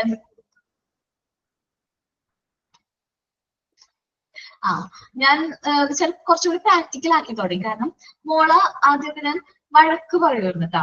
അവള് ചെറുതാണല്ലോ, അവൾ എന്തെങ്കിലും മിസ്റ്റേക്ക് ചെറിയ മിസ്റ്റേക്ക് ഒക്കെ ചെയ്യുമ്പോ വഴക്ക് പറയും വരുന്നു. പക്ഷെ ഇപ്പൊ അങ്ങനെ വഴക്കൊട്ടും പറയില്ല. കാരണം ഞാൻ ഇങ്ങനെ പറയുള്ളൂ, മോൻ ചെറുതല്ലേ, എനിക്ക് മനസ്സിലാവും കുട്ടികൾ ഇങ്ങനെ കുറുമ്പൊക്കെ കാണിക്കും, കുഴപ്പമൊന്നുമില്ല. അവള് പേടിക്കൊക്കെ ചെയ്യും. ആദ്യം എന്നോട് ഇത്തിരി പേടിയൊക്കെ ആയിരുന്നു. അപ്പൊ അതൊക്കെ ഞാൻ മാറ്റിയെടുത്തിട്ടുണ്ട്. നമ്മൾ ഓരോരുത്തരും നമ്മളുടെ ലൈഫിലേക്ക് അത് എന്ത് ചെയ്യാം, അഡോപ്റ്റ് ചെയ്യാനായിട്ട് നോക്കാം. നമ്മൾ നമ്മുടെ ഇമോഷൻസ് കൺട്രോൾ ചെയ്യാം, അതനുസരിച്ച് കുട്ടികളെ ആ ഒരു ബാലൻസിൽ മെയിൻറ്റെയിൻ ചെയ്യാൻ നോക്കാം. ഒരു അറ്റ്മോസ്ഫിയർ, ഗുഡ് അറ്റ്മോസ്ഫിയർ അവർക്ക് പഠിക്കാൻ വേണ്ടിയിട്ടുള്ള ഗുഡ് അറ്റ്മോസ്ഫിയർ മെയിൻറ്റെയിൻ ചെയ്യാം. അതേപോലെ നമ്മുടെ സ്കൂളിലെ ആക്ടിവിറ്റീസുകൾ, കരിക്കുലർ ആവട്ടെ നോൺ കരിക്കുലർ ആക്ടിവിറ്റീസ് ആവട്ടെ, ഇതിലെല്ലാത്തിലും നമ്മ നല്ലൊരു സ്പോർട്സ് ഡേ, ആർട്സ് ഡേ ഒക്കെ എന്തിനാ സ്കൂളുകളിലൊക്കെ പ്രൊവൈഡ് ചെയ്യുന്നത്. ശരിക്കും പറഞ്ഞിട്ടുണ്ടെങ്കിൽ ഒരു ഇമോഷണൽ അല്ലെങ്കിൽ ഒരു എന്താ പറയുക ഡെവലപ്മെന്റ് ആണ്. കുട്ടികളിൽ വരുന്ന ഒരു കഴിവ് ഡെവലപ്പ് ചെയ്യാൻ വേണ്ടിയിട്ടാണ് ആ ഒരു മെത്തേഡ് ഒക്കെ അല്ലെങ്കിൽ ആ ഒരു കാര്യങ്ങളൊക്കെ ചെയ്യുന്നത്. അപ്പൊ അതുവഴി കുട്ടികൾക്ക് കുറച്ചും കൂടി എന്താണ് നല്ലൊരു ഗുഡ് ബീയിങ് അല്ലെങ്കിൽ നല്ലൊരു വ്യക്തിയായിട്ട് നമുക്ക് വാർത്തെടുക്കാനായിട്ട് വരും. അപ്പൊ നമ്മള് നല്ലൊരു റിലേഷൻഷിപ്പ് മെയിൻറ്റെയിൻ ചെയ്യാം കുട്ടികളായിട്ട്. ഇനി നിങ്ങൾക്ക് വരുന്ന കുട്ടികളായിട്ടും നിങ്ങൾ നല്ല റിലേഷൻഷിപ്പ് മെയിൻറ്റെയിൻ ചെയ്യാം. അപ്പൊ നമ്മള് എന്റെ ഒരു പോളിസിയാണ് കേട്ടോ. ചിലപ്പോൾ ഞാൻ അങ്ങനെ ആയതുകൊണ്ടായിരിക്കും എനിക്ക് ഏറ്റവും നന്നായിട്ട് പഠിക്കുന്ന കുട്ടികളെക്കാളും ഇഷ്ടം ഏറ്റവും മോശമായിട്ട് പഠിക്കുന്ന കുട്ടികളെ പഠിപ്പിക്കാനാണ്. എന്ന് വെച്ചാല് ഏറ്റവും നന്നായിട്ട് പഠിക്കുന്ന കുട്ടികളാണെങ്കിൽ ജസ്റ്റ് ഒന്ന് സപ്പോർട്ട് ചെയ്ത് കൊടുത്താൽ മതി, ഇല്ലേ? ഈ കൂട്ടത്തിൽ തന്നെ ഉണ്ടാവും എല്ലാ ആക്റ്റീവായിട്ടൊക്കെ എല്ലാ കാര്യങ്ങളൊക്കെ ചെയ്യണ കുട്ടികൾ ഈ കൂട്ടത്തിലുണ്ട്. അപ്പൊ അവരൊക്കെ നമ്മളൊന്ന് ജസ്റ്റ് ഒന്ന് സപ്പോർട്ട് ചെയ്ത് കഴിഞ്ഞാൽ അവരെ കാര്യങ്ങളൊക്കെ ചെയ്തോളും. പക്ഷെ ഈ ഒന്നും ചെയ്യാണ്ട് ഒട്ടും എനിക്കൊരു കഴിവില്ല, ഞാൻ എന്ത് ചെയ്താലും എന്താണെന്നൊക്കെ വിചാരിച്ച് ഇങ്ങനെ ഒടിഞ്ഞു കുത്തി അല്ലെങ്കിൽ ഇതില്ലാണ്ടിരിക്കുന്ന പിള്ളേരുണ്ടല്ലോ, അവരെ പഠിപ്പിച്ചെടുക്കാന്ന് വെച്ചാൽ നല്ലതാണ്. കാരണം ചിലപ്പോ അവരിലായിരിക്കും ഏറ്റവും നല്ല ഇങ്ങനെ ഉറങ്ങിക്കിടക്കുന്ന കഴിവുകളൊക്കെ ആ വ്യക്തികൾ ഉണ്ടാവും, ഇല്ലേ? അപ്പൊ നിങ്ങൾ എന്താ ചെയ്യേണ്ടതെന്ന് വെച്ചിട്ടുണ്ടെങ്കിൽ നിങ്ങളുടെ കഴിവുകൾ കണ്ടെത്താം, അതെന്ത് ചെയ്യുക, ഡെവലപ്പ് ചെയ്യാനായിട്ട് നോക്കാം. ഇനി നമ്മളുടെ സ്കൂളുകളിൽ ഹെഡ് ഓഫ് ദ ഡിപ്പാർട്ട്മെന്റും അതേപോലെ മറ്റുള്ള ടീച്ചേഴ്സും അവരൊക്കെ ആയിട്ട് നല്ലൊരു റിലേഷൻഷിപ്പിലായിരിക്കണം നമ്മൾ ഫോളോ ചെയ്യാനായിട്ട്. അവിടുത്തെ ഡിസിപ്ലിൻസ് ഒക്കെ അനുസരിച്ച് തന്നെ നമ്മൾ എന്ത് ചെയ്യണം, അവിടെ ഇത് ചെയ്യണം, കണ്ടിന്യൂ ചെയ്യേണ്ടതായിട്ട് വരും. ദെൻ പിയർ ഗ്രൂപ്പ്സ് ആണ്. പിയർ ഗ്രൂപ്പ്സ് നമുക്ക് എല്ലാവർക്കും ഉണ്ടായിട്ടുണ്ടാവില്ല ചെറുപ്പത്തില്. നമ്മളുടെ പിയർ ഗ്രൂപ്പ്സ് ആണ് കളിക്കൂട്ടുകാര്. അല്ലെങ്കിൽ നമുക്കിപ്പോ ഒരു സ്കൂളിലാണെങ്കിൽ സ്കൂളിലുള്ള ഒരു ഗ്യാങ് ഉണ്ടാവും, അല്ല വീട്ടിലുണ്ടെങ്കിൽ വീടിന്റെ അടുത്തുള്ള കുട്ടികളൊക്കെ ആയിട്ട് ഒരു ഗ്യാങ് ഉണ്ടാവും. അപ്പൊ ഈ പിയർ ഗ്രൂപ്പ്സ് ഒക്കെ ഉള്ളത് നല്ലതാണെന്നാണ് എന്റെ അഭിപ്രായം. കാരണം കുട്ടികൾ കളിച്ച് വളരണം. അപ്പൊ ഈ കളിയിൽ നിന്നൊക്കെ ഒരുപാട് അവർ കുറെ കാര്യങ്ങൾ അക്യൂർ ചെയ്യുന്നുണ്ട്. ആ സമയത്ത് ഷെയറിങ് ഹാബിറ്റ്സ് കണ്ടുപിടിക്കണം. കാരണം ചിലപ്പോൾ എന്തെങ്കിലും കാര്യങ്ങളൊക്കെ ആയിട്ട് ഒരു കുട്ടി ചിലപ്പോൾ എന്തെങ്കിലും ഫ്രൂട്ട്സാ അല്ലെങ്കിൽ എന്തെങ്കിലും സാധനം കൊണ്ടുവന്ന് വിചാരിക്കും, കളിക്കുന്ന സ്ഥലത്തേക്ക് കൊണ്ടുവന്നു കഴിഞ്ഞാൽ അവരെല്ലാവരും കൂടി നല്ല ഒത്തൊരുമയോട് കൂടിയായിരിക്കും അത് എന്ത് ചെയ്യുന്നത്, ഷെയർ ചെയ്ത് കഴിക്കണത്. അപ്പൊ ഷെയറിങ് ഹാബിറ്റ് അവരുടെ ഡെവലപ്പ് ആകും. ദെൻ അവര് ഇപ്പൊ ഒരാൾ വന്നില്ലെങ്കിൽ നമുക്കൊരു വിഷമം തോന്നും, നമ്മുടെ ടീംമേറ്റ് ഇല്ലെങ്കിൽ നമുക്കൊരു വിഷമം ഉണ്ടാവും, ഇല്ലേ? അല്ലെങ്കിൽ നമ്മുടെ കൂടെ ക്ലാസ്സിലാണെങ്കിൽ നമ്മുടെ കൂടെ എല്ലാ ദിവസവും വരുന്ന ഒരു സഹപാഠി അല്ലെങ്കിൽ നമ്മുടെ ഒരു കൂട്ടുകാരൻ ഇല്ലെങ്കിൽ നമുക്കൊരു വിഷമം ഉണ്ടാവും, അവനില്ലല്ലോ എന്നുള്ള വിഷമം ഉണ്ടാവും. അപ്പൊ അതേപോലത്തെ ഒരുപാട് ഇമോഷൻ ഡെവലപ്മെന്റ് നമുക്ക് മനസ്സിലാക്കാനായിട്ട് പറ്റും. അതേപോലെ തോൽവികളൊക്കെ ഇല്ലേ, ഇപ്പൊ പിയർ ഗ്രൂപ്പ്സ് ഒക്കെ ഉണ്ടെങ്കിൽ നമ്മൾ വല്ല ഗെയിമിലൊക്കെ തോറ്റെന്ന് വിചാരിക്കും, നമുക്ക് അത്ര വലിയ പ്രശ്നമായിരിക്കില്ല. കാരണം നമ്മൾ ഇടയ്ക്ക് ജയിക്കും, ചിലപ്പോൾ ഇടയ്ക്ക് തോക്കും. ഒരു ടീം സ്പിരിറ്റ് ക്രിയേറ്റ് ചെയ്യാനായിട്ട് ഇത് ഹെൽപ്പ് ചെയ്യും പിയർ ഗ്രൂപ്പ്സ്. ഒരു ടീം സ്പിരിറ്റ്, ചിലപ്പോൾ നമ്മൾ ടീമായിട്ടായിരിക്കും കളിക്കുന്നത്, നമ്മൾ ഈ ടീം നെക്സ്റ്റ് അത് ടീം. അപ്പൊ ഓക്കെ, ക്ലിയർ ആവുന്നില്ല, സൗണ്ടിന്റെ പ്രശ്നമാണോ? സൗണ്ട് മിസ്സിനെ കാണാനില്ല. എന്താണ്? മാമിനെ കാണാനില്ല. അതവിടുത്തെ റേഞ്ച് ഞങ്ങൾക്കൊന്നും കുഴപ്പമില്ല. സൗണ്ട് ഇങ്ങനെ മാറി മാറി പോകുന്നു, മിസ്സിനെ കാണാനും പറ്റുന്നില്ല.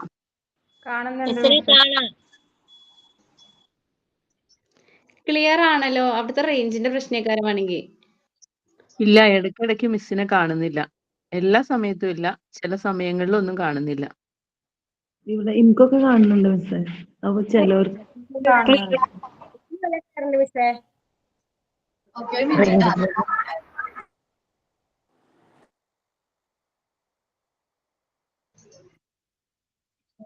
ഓക്കെ, നോക്കി. ഇനി അങ്ങാനും അങ്ങനെ ഒരു ഇഷ്യൂ വരികയാണെങ്കിൽ ഒന്ന് പറയണോട്ടാ, ക്ലിയർ അല്ലെങ്കിൽ ഒന്ന് പറയണോട്ടാ, കേട്ടാ? അപ്പോൾ നമ്മൾ പറഞ്ഞത് പിയർ ഗ്രൂപ്പ്സ് ആണ്. അപ്പൊ പിയർ ഗ്രൂപ്പ്സ് എന്ന് വെച്ചിട്ടുണ്ടെങ്കിൽ നമ്മളൊരു ടീം സ്പിരിറ്റ് ക്രിയേറ്റ് ചെയ്യാനായിട്ട് പിയർ ഗ്രൂപ്പ്സ് നമ്മളെ ഹെൽപ്പ് ചെയ്യുന്നുണ്ട്. നമ്മൾ ഫ്രണ്ട്ഷിപ്പിന്റെ ഒരു ടീമായിട്ട് ചില ഗെയിം ഒക്കെ കളിക്കുമ്പോൾ നമ്മൾ എന്താണ് ടീമായിട്ടായിരിക്കും നമ്മൾ എന്ത് ചെയ്യണത്, ഗെയിം ഒക്കെ കളിക്കുന്നത്. അപ്പൊ എന്താന്ന് വെച്ചിട്ടുണ്ടെങ്കിൽ നമുക്ക് തോൽവികളൊക്കെ അക്സെപ്റ്റ് ചെയ്യാനായിട്ട് പറ്റും. അതേപോലെ നമ്മളൊരു ടീമിൽ എല്ലാവരെയും സപ്പോർട്ട് ചെയ്യണം എന്നുള്ള രീതിയിൽ നമ്മൾ ആ സപ്പോർട്ടിങ് ഹാബിറ്റ് അല്ലെങ്കിൽ എന്താ പറയാ ഷെയറിങ് ഹാബിറ്റ്, സപ്പോർട്ടിങ് ഹാബിറ്റ്, അങ്ങനെ ഒരുപാട് ശീലങ്ങൾ നമ്മൾ പിയർ ഗ്രൂപ്പ്സിൽ കിട്ടുന്നുണ്ട്. നമുക്ക് കുട്ടിക്കാലത്ത് നമ്മളുടെയൊക്കെ കുട്ടിക്കാലത്ത് എങ്ങനെയായിരുന്നു, ഇതേപോലെ നമുക്ക് വീടിന്റെ പരിസരത്ത് കുറച്ച് കുട്ടികൾ ഉണ്ടാവും നമ്മുടെ അതേ ഏജുള്ള കുട്ടികളൊക്കെ ആയിട്ടായിരിക്കും നമ്മൾ എന്തെങ്കിലും ഗ്യാങ് അടിച്ച് വെക്കേഷൻ ടൈമിലോ അല്ലെങ്കിൽ ഇപ്പൊ സൺഡേ ഹോളിഡേസിനൊക്കെ ഒരുമിച്ച് കൂടും, ഒരുമിച്ച് ആക്ടിവിറ്റീസിലൊക്കെ എൻഗേജ് ചെയ്യും, അങ്ങനെയൊക്കെ ആയിരുന്നു. പക്ഷെ ഇന്നത്തെ കുട്ടികൾ കുറച്ച് വ്യത്യസ്തമാണ് അല്ലെ. ഈ കൊറോണ ഒക്കെ കഴിഞ്ഞതോടുകൂടി എല്ലാ കുട്ടികൾക്കും, കൊറോണ എന്ന് പറയണത് അല്ല കേട്ടോ, എല്ലാ കുട്ടികൾക്കും ഇപ്പൊ ഏകദേശം ഭൂരിഭാഗം കുട്ടികൾക്കും ഫോൺ അഡിക്ഷൻ കൂടിയിട്ടുണ്ട്. അപ്പൊ കുട്ടികൾ എന്ന് വെച്ചിട്ടുണ്ടെങ്കിൽ ഒരു എക്സാമ്പിൾ പറയണം, ഒരു ഫാമിലിയിലെ കുട്ടി അവൻ നല്ല രീതിയിൽ പുറത്തൊക്കെ പോയി കളിക്കാനും അതേപോലെ സൈക്കിൾ ഔട്ടാനും ഫ്രണ്ട്സിന്റെ ഒക്കെ ഒപ്പം ഗ്യാങ് ഒക്കെ അടിച്ച് അവൻ എന്ത് ചെയ്തു, നല്ല രീതിയിൽ ആക്റ്റീവാണ്, ഭയങ്കര ആക്റ്റീവായിട്ടുള്ള കുട്ടിയാണ്. മറ്റൊരു കുട്ടി അവൻ വലുതായിട്ട് ആക്റ്റീവ് ഒന്നുമല്ല, വീടിന്റെ അകത്ത് തന്നെയാണ്, ഫാമിലി മെമ്പേഴ്സിന്റെ അടുത്ത് മാത്രം കോൺടാക്ട് ഒക്കെ ഉള്ളൂ.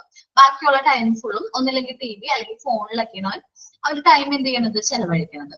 ഏത് കുട്ടിക്കായിരിക്കും ഇമോഷൻ ഡെവലപ്മെന്റ് കൂടുതൽ? ഏത് കുട്ടിക്കായിരിക്കും ഇമോഷൻസ് കൺട്രോൾ ചെയ്യാനുള്ള പവർ ഉണ്ടാവുന്നത്? പുറത്തു പോയി കളിക്കുന്ന കുട്ടികൾക്ക്, ആക്റ്റീവായിട്ട് പുറത്തു പോയി കളിക്കുന്ന കുട്ടികൾക്ക് അവന് ഇമോഷണൽ കൺട്രോൾ ഉണ്ടാവും. കാരണം നമുക്ക് ഒരാളോട് ദേഷ്യം വന്നാൽ പോലും അവനെ അത് പ്രകടിപ്പിക്കേണ്ടത് ഇങ്ങനെയല്ല എന്നുള്ള ബോധ്യം ഉണ്ടാവും. അതേപോലെ ഞാൻ പറഞ്ഞില്ലേ, ഈ കുട്ടിക്ക് ചിലപ്പോ ഏതൊരു സാഹചര്യം ഭാവിയിൽ ഇനി എന്തെങ്കിലും കുറച്ച് ക്രിട്ടിക്കൽ ആയിട്ടുള്ള എന്തെങ്കിലും സാഹചര്യങ്ങൾ വരെയാണെങ്കിൽ അവന് കൺട്രോൾ ചെയ്യാനായിട്ട് പറ്റും, അത് മാനേജ് ചെയ്യാനും ആർക്ക് പറ്റും, അത്യാവശ്യം ആക്റ്റീവ് ആയിട്ടുള്ള കുട്ടികൾക്ക് പറ്റും. പക്ഷെ മറ്റേ കുട്ടി, ആ കുട്ടിക്ക് ഇമോഷൻസ് കൺട്രോൾ ചെയ്യാനായിട്ട് പറ്റണമെന്നില്ല. അവന് ചിലപ്പോ സങ്കടം വരുമ്പോ ചിലപ്പോ അവൻ ഓവർ റിയാക്ട് ഒക്കെ ആവും. നമ്മൾ വായിച്ചിട്ടുണ്ട്, പത്രങ്ങളിലൊക്കെ വായിച്ചിട്ടുണ്ട്. ഒരു കൊച്ചാണ് കേട്ടോ, പത്രത്തിലല്ല, ഞങ്ങളുടെ വീടിന്റെ അടുത്താണ്. ഒരു ക്രിസ്മസ് എക്സാം കഴിഞ്ഞിട്ട്, നിങ്ങളോട് ഞാൻ പറഞ്ഞോന്ന് അറിഞ്ഞോളാം, ക്രിസ്മസ് എക്സാം കഴിഞ്ഞിട്ട് അവന് മാത്സിന് മാർക്ക് കുറഞ്ഞു. 6ാം ക്ലാസ്സിൽ പഠിക്കുന്ന ചെക്കനാണ് കേട്ടോ. ഓക്കെ, 6ാം ക്ലാസ്സിൽ പഠിക്കുന്ന ചെക്കനാണ്. ക്രിസ്മസ് എക്സാം കഴിഞ്ഞിട്ട് മാത്സിന് മാർക്ക് കുറഞ്ഞു. അവൻ വീട്ടിൽ വന്നപ്പോ അവന്റെ ചേട്ടൻ പറഞ്ഞു, നിനക്ക് മാത്സിന് ഇന്നതാണല്ലേ മാർക്ക്, അച്ഛൻ വരട്ടെ, നിന്നെ എന്താണ് നല്ല തരോടാ എന്നെന്തോ പറഞ്ഞു. ചേട്ടൻ മുംബൈയിലേക്കാണ് പഠിക്കുകയാണ്. അപ്പോ ഇവൻ എന്താ ചെയ്തെന്ന് വെച്ചിട്ടുണ്ടെങ്കിൽ, ഇവൻ എന്തോ പുഴയിൽ എന്തോ ചാടി. ചെറിയ ക്വസ്റ്റ്യൻ, അവന്റെ മൈൻഡിൽ അത് സ്റ്റോർ ചെയ്ത് പോയി. കാരണം ചെറിയ തോൽവികൾ പോലും ഇന്നത്തെ നന്നായിട്ട് പഠിക്കുന്ന ക്വസ്റ്റ്യൻ ആയിരുന്നു. മാത്സിന് മാർക്ക് കുറഞ്ഞുള്ളൂ, ഫെയിലൊന്നും ആയിട്ടില്ല, മാർക്ക് കുറഞ്ഞുള്ളൂ. പക്ഷെ എന്താണ്, അവനെന്തോ പുഴയിൽ എന്തോ ചാടിയതാണ്. കാരണം ഈ മാർക്ക് കുറവായത് വീട്ടിൽ പറഞ്ഞു കഴിഞ്ഞാൽ പ്രശ്നമാവും വിചാരിച്ചാൽ എന്ത് ചെയ്തു, ഇങ്ങനെ ആത്മഹത്യ ചെയ്തു. പക്ഷെ എന്താ സംഭവിച്ചെന്ന് വെച്ചിട്ടുണ്ടെങ്കിൽ, മാർക്കിന് ഫെയിലൊന്നും ആയിട്ടില്ല, മാർക്ക് കുറവാന്നുള്ളൂ. പക്ഷെ അപ്പൊ ആ ഒരു കുട്ടിക്ക് ആ ഒരു തോൽവി പോലും, ഇന്നത്തെ കുട്ടികൾക്ക് എന്താണ്, തോൽവികൾ അക്സെപ്റ്റ് ചെയ്യാനായിട്ട് പറ്റുന്നില്ല. നമ്മളുടെയൊക്കെ കാലത്ത് നമ്മൾ എത്ര പേപ്പർ ഫെയിൽ ആയിട്ടുണ്ടാവും. ഞാനൊക്കെ വെച്ചിട്ടുണ്ടെങ്കിൽ ഞാനൊക്കെ അത്യാവശ്യം നന്നായിട്ട് ഉഴപ്പി പാസ്സായവരാണ്. അപ്പൊ എന്താണ്, നന്നായിട്ട് ഫെയിൽ ആയിട്ടൊക്കെ നമ്മൾ ചെറുപ്പത്തിലൊക്കെ ചെറിയ ക്ലാസ്സുകളിലൊക്കെ നമ്മൾ നന്നായിട്ട് ഫെയിൽ ആയിട്ടുണ്ടാവും. പക്ഷെ ഇന്നത്തെ പാരന്റിംഗ് എന്ന് വെച്ചിട്ടുണ്ടെങ്കിൽ കുറച്ചിതാണ്, എന്റെ കൊച്ചിന് എന്തുകൊണ്ട് മാർക്ക് കുറഞ്ഞു, അത് ഒന്നില്ലെങ്കിൽ പഠിപ്പിക്കാൻ ടീച്ചറിന്റെ കുട്ടിയായിരിക്കും, അല്ലെങ്കിൽ അങ്ങനെ വിചാരിക്കും. എന്റെ കൊച്ചിനെ പഠിക്കാനുള്ള കഴിവൊക്കെ ഉണ്ട്, നല്ല കഴിവുള്ള കൊച്ചാണ് എന്റെ കൊച്ച്, എന്നിട്ട് എന്തുകൊണ്ട് മാർക്ക് കുറഞ്ഞു, അത് ടീച്ചറിന്റെ മിസ്റ്റേക്ക്, അല്ലെങ്കിൽ പഠിപ്പിക്കുന്ന ടീച്ചേഴ്സിന്റെ മിസ്റ്റേക്ക്, അല്ലെങ്കിൽ അവന്റെ മിസ്റ്റേക്ക്, അവനെ ഷൗട്ട് ചെയ്യും. വീണ്ടും പ്രശ്നം വരണ്ട മായ.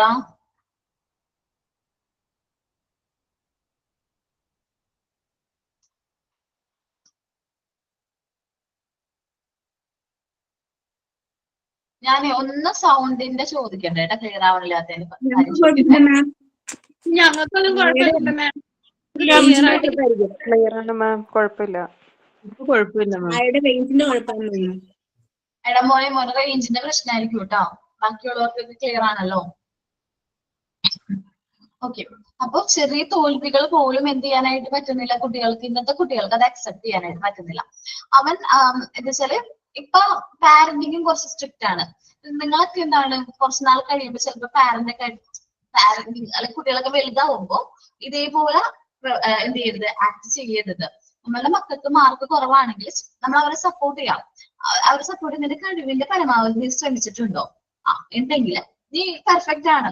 അവന്റെ കഴിവിന്റെ പരമാവധി അവർ ശ്രമിച്ചു, അവന് മാർക്ക് കിട്ടിയില്ല, കൂടുതലാണ് കുറവാണ്, അല്ലെങ്കിൽ ഫസ്റ്റ് കിട്ടിയില്ല അല്ലെങ്കിൽ ഫസ്റ്റ് സെക്കൻഡ് കിട്ടിയില്ല, അത് അവരെ എന്ത് ചെയ്യരുത്, കുറ്റപ്പെടുത്താനൊന്നും പാടില്ല. നമ്മൾ കുട്ടികളുടെ കഴിവാണ്. ചില കുട്ടികൾ നന്നായിട്ട് പഠിക്കുന്നവരായിരിക്കും, ചില കുട്ടികൾ കുറച്ച് പഠിക്കാൻ കുറച്ചൊത്തിരി വീക്ക് ആയിരിക്കും. നമ്മൾ അവരെന്ത് ചെയ്യാം, അവരോട് പറയാം നിനക്ക് പഠിക്കാൻ പറ്റുന്ന രീതിയിൽ നന്നായിട്ട് നീ പെർഫോം ചെയ്യും, ബാക്കി നമുക്ക് നോക്കാം. അല്ലാതെ കുട്ടികളെ കമ്പൽ ചെയ്ത് ഇങ്ങനെ പഠിക്കുക എന്ന് കമ്പൽ ചെയ്ത് അവരെ കൊണ്ട് പഠിപ്പിക്കുന്നത് അത് നല്ലതല്ല. കാരണം അവർക്ക് ഓവർ ടെൻഷൻ ആവും. അപ്പൊ അവർ പഠിച്ച കാര്യം പോലും എന്ത് ചെയ്ത് പോകും, മറന്നു പോകാൻ ചാൻസ് ഉണ്ട്. എന്റെ ഒരു പേഴ്സണൽ എക്സ്പീരിയൻസ് ആണെങ്കിൽ ഒരു കൊച്ചിട്ടാ, അവൻ നന്നായിട്ട് എന്ത് ചെയ്യും, പഠിക്കും. നമ്മളോട് പാരന്റൊക്കെ സംസാരിക്കുമ്പോൾ നല്ലൊരു ഇതാണ്. പക്ഷെ ഈ സെക്കൻഡ് എന്താ ചെയ്യുന്നതെന്ന് വെച്ചിട്ടുണ്ടെങ്കിൽ നമ്മളുടെ എന്റെ അടുത്ത് ഞാൻ ട്യൂഷൻ എടുത്തിരുന്ന ഒരു കൊച്ചാണ്. അപ്പൊ അവൻ നന്നായിട്ട് മാത്സ് ഒക്കെ നന്നായിട്ട് പഠിക്കും. അപ്പൊ പഠിക്കുമ്പോ വെച്ചാല് 47, 50, 47, 48, 49 കിട്ടും. അത്യാവശ്യം നന്നായിട്ട് പഠിക്കുന്ന കുട്ടിയാണ്.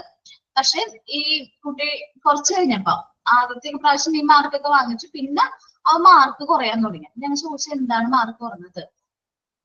ഞാൻ വിചാരിച്ചു ഉഴപ്പായിരിക്കും, പഠിച്ചിട്ടുണ്ടാവില്ല. പക്ഷെ അവൻ ഇവിടെ നമ്മുടെ പ്രോബ്ലം ഒക്കെ കൊടുക്കുമ്പോൾ നല്ല രീതിയിൽ പെർഫോം ചെയ്യുന്ന ക്ലാസ് ടെസ്റ്റിനൊക്കെ നല്ല മാർക്ക് വാങ്ങിക്കുന്നുണ്ട്. പക്ഷെ അവൻ എക്സാം എഴുതുമ്പോൾ മാർക്ക് കുറവ് തന്നെ. അപ്പൊ എന്താണെന്ന് ചോദിച്ചു പറഞ്ഞു. അപ്പൊ ആ ടൈമിലത്തെ ടെൻഷൻ ഹാൻഡിൽ ചെയ്യാൻ പറ്റുന്നില്ല. അവന്റെ വീട്ടിൽ നിന്ന് ഭയങ്കര ടെൻഷൻ, അല്ലെങ്കിൽ ഭയങ്കര പ്രഷർ കൊടുക്കണം, പഠിക്കും പറഞ്ഞ് ഭയങ്കര പ്രഷർ കൊടുക്കണം. അവൻ ആ ടൈമില് പ്രഷർ എന്ത് ചെയ്യാൻ പറ്റുന്നില്ല, ഹാൻഡിൽ ചെയ്യാനായിട്ട് പറ്റുന്നില്ല.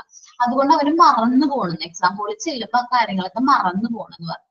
അപ്പൊ അവനോട് ഞാൻ പറഞ്ഞു ഇന്നതാണ് പ്രശ്നം, അപ്പൊ നിങ്ങളത് ഒന്ന് മനസ്സിലാക്കിയിട്ട് പെരുമാറുക. കാരണം അവനെ 4 മണിക്ക് എഴുന്നേൽപ്പിക്കും, 4 മണിക്ക് എഴുന്നേൽപ്പിച്ചിരുത്തി പഠിപ്പിക്കും. അത് ചെറിയ പിള്ളേരാണ് കേട്ടോ, 8ാം ക്ലാസ്സിൽ 10ലൊന്നും ആണെന്ന് നിങ്ങൾ വിചാരിക്കരുത്. 7ാം ക്ലാസ്സിൽ പഠിക്കുന്ന കൊച്ചിനെയാണ് 4 മണിക്ക് എഴുന്നേൽപ്പിച്ച് പഠിപ്പിക്കുക. അപ്പൊ നമ്മളൊന്ന് ആലോചിച്ച് നോക്കി. അപ്പൊ ആ കൊച്ച് ഹാൻഡിൽ ചെയ്യുന്ന ടെൻഷൻ, ആ ചെറിയ പ്രായത്തില് ആ കൊച്ച് ഹാൻഡിൽ ചെയ്യുന്ന ടെൻഷൻ വെച്ചാൽ അത്യാവശ്യം വലുതാണ്. CBSE ആണ്. അപ്പൊ അവർക്ക് ഈ എന്താ പറയാ പ്രൊമോഷൻ ഒക്കെ മാർക്ക് ഭയങ്കരമായിട്ട് ഇമ്പോർട്ടന്റ് ആണ്.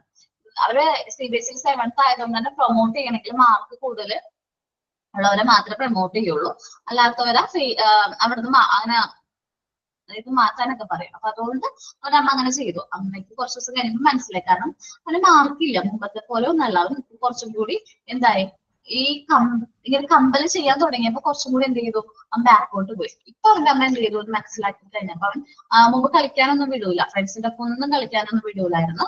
ഈ ഓണം എക്സാമിനാണെങ്കിൽ സംഭവം അവർക്ക് PA1 ഉണ്ട്. ആ ടൈമിലാണ് ഇവർ പ്രശ്നം വന്നത്. അപ്പൊ കളിക്കാനൊന്നും വിടൂല, എല്ലാ സമയവും ഇരുത്തി പഠിപ്പിക്കുമായിരുന്നു. ഇപ്പൊ അമ്മ എന്താ ചെയ്യണമെന്ന് വെച്ചിട്ടുണ്ടെങ്കിൽ, ഞാൻ ഇങ്ങനെയൊക്കെ പറഞ്ഞു കഴിഞ്ഞപ്പോ അമ്മ എന്ത് ചെയ്യണമെന്ന് വെച്ചിട്ടുണ്ടെങ്കിൽ കുറച്ച് ടൈമൊക്കെ കളിക്കാനൊക്കെ വരുന്നുണ്ട്. അതേപോലെ അത്ര സ്ട്രിക്റ്റ് ആയിട്ട് ഇന്ന സമയത്തിനുള്ളിൽ വരണം, അല്ലെങ്കിൽ കളിയൊക്കെ കഴിഞ്ഞ് അങ്ങനെ സ്ട്രിക്റ്റ് ആയിട്ടൊന്നല്ല, കുറച്ച് ലിബറലായിട്ടാണ് അവരോട് പെരുമാറുന്നത്. അതേപോലെ തന്നെ കളിക്കാനൊക്കെ വിടും. അപ്പൊ ഈ കളിക്കുന്ന സമയത്ത് എന്ന് വെച്ചാൽ കുറച്ചും കൂടി നമ്മൾ എന്താണ് ആക്ടിവിറ്റീസിൽ എൻഗേജ് ചെയ്യണം. നമ്മുടെ ഡീഹൈഡ്രേഷൻ അതായത് അത്യാവശ്യം നല്ല രീതിയിൽ ആക്റ്റീവ് ആവുമ്പോ നമുക്ക് ബാക്കി കാര്യങ്ങൾക്കൊക്കെ കുറച്ചും കൂടി എന്തെങ്കിലും എനർജി കിട്ടും. അപ്പൊ നമ്മൾ എന്ത് ചെയ്യണം, നമ്മൾ ഈ പിയർ ഗ്രൂപ്പ്സ് ഒക്കെ അങ്ങനത്തെ കാര്യങ്ങൾക്കൊക്കെ നമ്മൾ ഹെൽപ്പ് ചെയ്യുന്നുണ്ട്. ഒരുപാട് ഹാബിറ്റ്സ്, ഷെയറിംഗ് ഹാബിറ്റ്സ്, ഇങ്ങനെ ഫെയിലിയർ ഒക്കെ ഫേസ് ചെയ്യാനുള്ള ഒരു സ്ട്രെങ്ത് നമുക്ക് ഈ പിയർ ഗ്രൂപ്പ്സിന്റെ ഉള്ളിൽ നിന്ന് നമുക്ക് കിട്ടുന്നുണ്ട്. The peer groups relationship gives way for social development of the child, thereby his emotional development. Our social development കുറച്ചും കൂടി ഇംപ്രൂവ് ചെയ്യാനായിട്ട് പിയർ ഗ്രൂപ്പ്സ് ഹെൽപ്പ് ചെയ്യുന്നുണ്ട്. അതുവഴി അവരുടെ ഇമോഷണൽ ഡെവലപ്മെന്റും എന്ത് ചെയ്യും, കൂടുതലായിട്ട് ഡെവലപ്പ് ആവും. കാരണം സോഷ്യൽ ഡെവലപ്മെന്റ് പറയുന്ന കാരണം അവൻ ഒരുപാട് ക്യാരക്ടർ ഉള്ള കുട്ടികളുടെ ഇടയിലേക്കാണ് വരുന്നത്. ഓരോ കുട്ടിയും പല പല ക്യാരക്ടർ ആയിരിക്കും. അപ്പൊ അവൻ ആ ക്യാരക്ടർ അക്സെപ്റ്റ് ചെയ്യാനും അതിനനുസരിച്ച് പെരുമാറാനും അവൻ ചെറുപ്പത്തിലേ പഠിക്കണം. The more social the child is, the more emotionally adjustable he will prove. കുറച്ചും കൂടി സോഷ്യൽ ആയിട്ടുള്ള ചൈൽഡ്, ഞാൻ പറഞ്ഞില്ലേ മുമ്പ് ആക്റ്റീവ് ആയിട്ട് എല്ലാ കാര്യങ്ങളും നല്ല രീതിയിൽ ആക്റ്റീവ് ആയിട്ട് എൻഗേജ് ചെയ്യുന്ന കുട്ടികളാണെങ്കിൽ കുറച്ചും കൂടി എന്തായിരിക്കും, സോഷ്യൽ ആയിരിക്കും, ഇമോഷണലി എന്താണ് അഡ്ജസ്റ്റബിൾ ആയിരിക്കും. നല്ല രീതിയിൽ അവരുടെ ഇമോഷൻസ് എന്ത് ചെയ്യാൻ പറ്റും, കൺട്രോൾ ചെയ്യാനൊക്കെ പറ്റും. Socially discard or maladjusted child always face difficulty in emotional problems. Socially adjusted അല്ലാത്ത കുട്ടികളാണെങ്കിൽ അവർ ഇമോഷണൽ പ്രോബ്ലംസ് ഒരുപാട് ഫേസ് ചെയ്യുന്നതായിട്ട് വരും.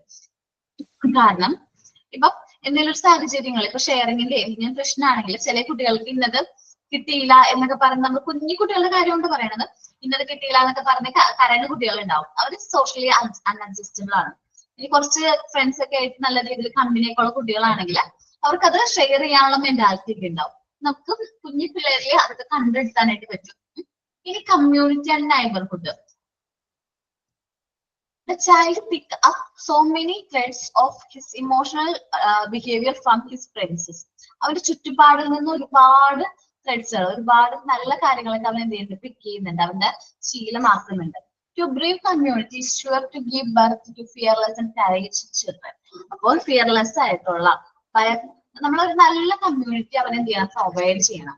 അതെന്ന് വെച്ചിട്ടുണ്ടെങ്കിൽ നമ്മൾക്ക് പേടിയൊന്നും വരാത്ത രീതിയിൽ, അല്ലെങ്കിൽ ഭയപ്പെടാത്ത, ഭയമില്ലാത്ത ഒരു കറേജ് ആയിട്ടുള്ള ഒരു കമ്മ്യൂണിറ്റി നമ്മൾ എന്ത് ചെയ്യണം, കുട്ടികൾക്ക് വേണ്ടി പ്രൊവൈഡ് ചെയ്യണം.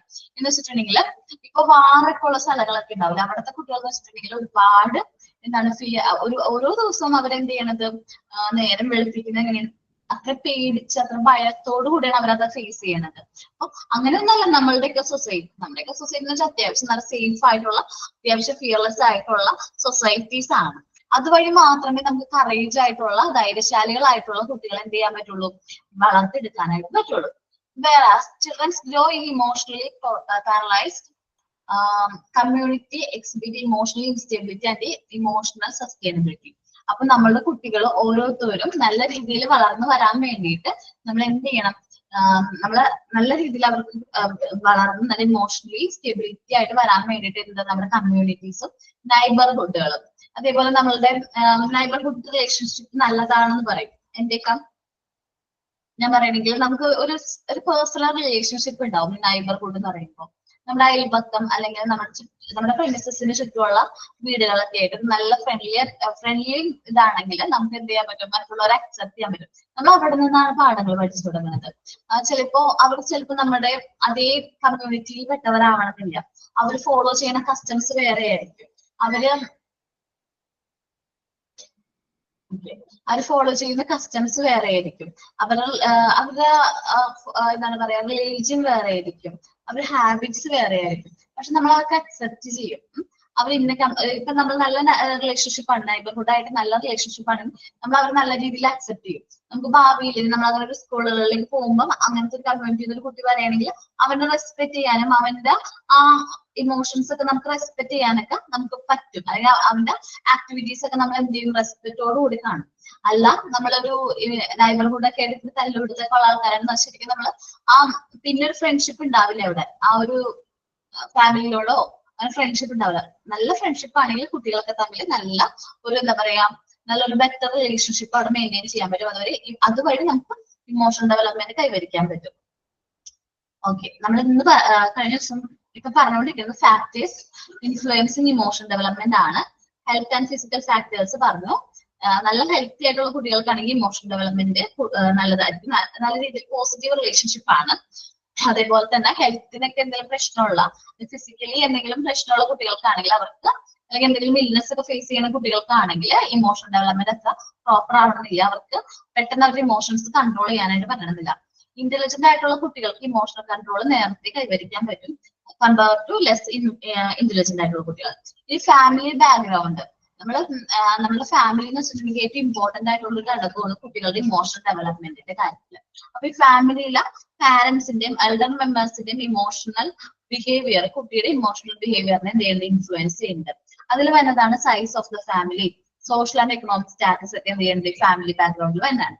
ഇനി സോഷ്യൽ അറ്റ്മോസ്ഫിയർ ആണ്. സോഷ്യൽ അറ്റ്മോസ്ഫിയർ എന്ന് പറഞ്ഞാൽ കുട്ടി നല്ലൊരു സോഷ്യൽ അറ്റ്മോസ്ഫിയറിൽ നിന്നാണ് തന്നെയെങ്കിൽ അവന്റെ ഇമോഷണൽ ഡെവലപ്മെന്റ് എങ്ങനെയായിരിക്കും, കൺട്രോൾഡ് ആയിരിക്കും. നല്ല ബാലൻസ്ഡ് ആയിട്ടുള്ള ഇമോഷണൽ ഗ്രോത്ത് ആയിരിക്കും അവർക്ക് ഉണ്ടാവുക, കുട്ടികൾക്ക് ഉണ്ടാവുന്നത്. മറ്റു കമ്പയർ ചെയ്യുമ്പോൾ മോശം അറ്റ്മോസ്ഫിയറിൽ നിന്ന് വരുന്ന കുട്ടികൾക്ക്. അതേപോലെ തന്നെ പിയർ ഗ്രൂപ്പ്സ്, കളിക്കൂട്ടുകാർ അല്ലെങ്കിൽ ആ കുട്ടികളുടെ ഒരു ഗ്യാങ്, അങ്ങനത്തെ ഒരു ഗ്യാങ്ങിലൊക്കെ നല്ല ആക്റ്റീവ് ആയിട്ടുള്ള കുട്ടികളാണെങ്കിൽ അവന്റെ ഇമോഷണൽ ഡെവലപ്മെന്റ് അല്ലെങ്കിൽ ഇമോഷണൽ കൺട്രോൾ നല്ല രീതിയിൽ കൺട്രോൾ ചെയ്യാൻ, ഇമോഷൻസ് ഒക്കെ കൺട്രോൾ ചെയ്യാൻ പറ്റും. അവർ സോഷ്യലി അഡ്ജസ്റ്റബിൾ ആയിരിക്കും ആ ചൈൽഡ്. വേറെ പ്രശ്നങ്ങളൊന്നും സൊസൈറ്റിക്ക് വേറെ പ്രശ്നങ്ങളൊന്നും ഉള്ള കുട്ടിയായിരിക്കില്ല, നല്ല അഡ്ജസ്റ്റബിൾ ആയിട്ടുള്ള നല്ല വ്യക്തിയായിരിക്കും അവൻ പറയുന്നത്. ഇനി കമ്മ്യൂണിറ്റി എന്ന് പറഞ്ഞിട്ടുണ്ടെങ്കിൽ നമ്മള് കുട്ടികൾക്ക് വേണ്ടി പ്രൊവൈഡ് ചെയ്യേണ്ടത് ഒരു ഫിയർലെസ് ആയിട്ട് ഭയമൊന്നും ഭയപ്പെടാത്ത ഒരു നല്ല കമ്മ്യൂണിറ്റി നമ്മൾ അവരെ എന്ത് ചെയ്യണം, പ്രൊവൈഡ് ചെയ്യണം. എന്നാൽ മാത്രമേ ധൈര്യശാലികളായിട്ടുള്ള കുട്ടികളെ നമുക്ക് എന്ത് ചെയ്യാൻ പറ്റുള്ളൂ, വാർത്തെടുക്കാനായിട്ട് പറ്റുള്ളൂ. ജസ്റ്റ് ഒന്ന് റീഡ് ചെയ്തേ.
ഓക്കെ, വായിച്ചോ?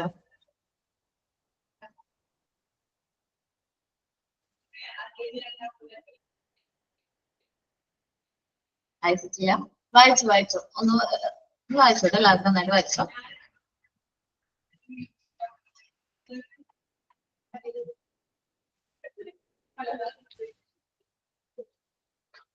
മിസ്, എനിക്ക് ഫോൺ ക്ലിയർ അല്ലാത്തതുകൊണ്ട് ഞാൻ പിയർ ഗ്രൂപ്പ് ശരിക്കും കിട്ടില്ല. അതൊന്ന് ജസ്റ്റ് ഒന്നുകൂടെ പറയാമേ. പിയർ ഗ്രൂപ്പ് മാത്രം. ഞാൻ പറയണ്ടല്ലോ, ഇത് വായിച്ചവര് പറഞ്ഞല്ലോ, വിഷമിക്കേണ്ട മായ, ഇവര് പറഞ്ഞല്ലോ. മൂന്നും പറയണം എന്തായാലും. ഓരോരുത്തർ പറഞ്ഞിട്ട് അവർക്ക് മനസ്സിലായില്ലെങ്കിൽ, എന്നിട്ട് മനസ്സിലായില്ലെങ്കിൽ ഞാൻ ഒന്നുകൂടി പറഞ്ഞുതരാം കേട്ടാ. എന്തായാലും ചെക്ക് ചെയ്യണം നിങ്ങൾ.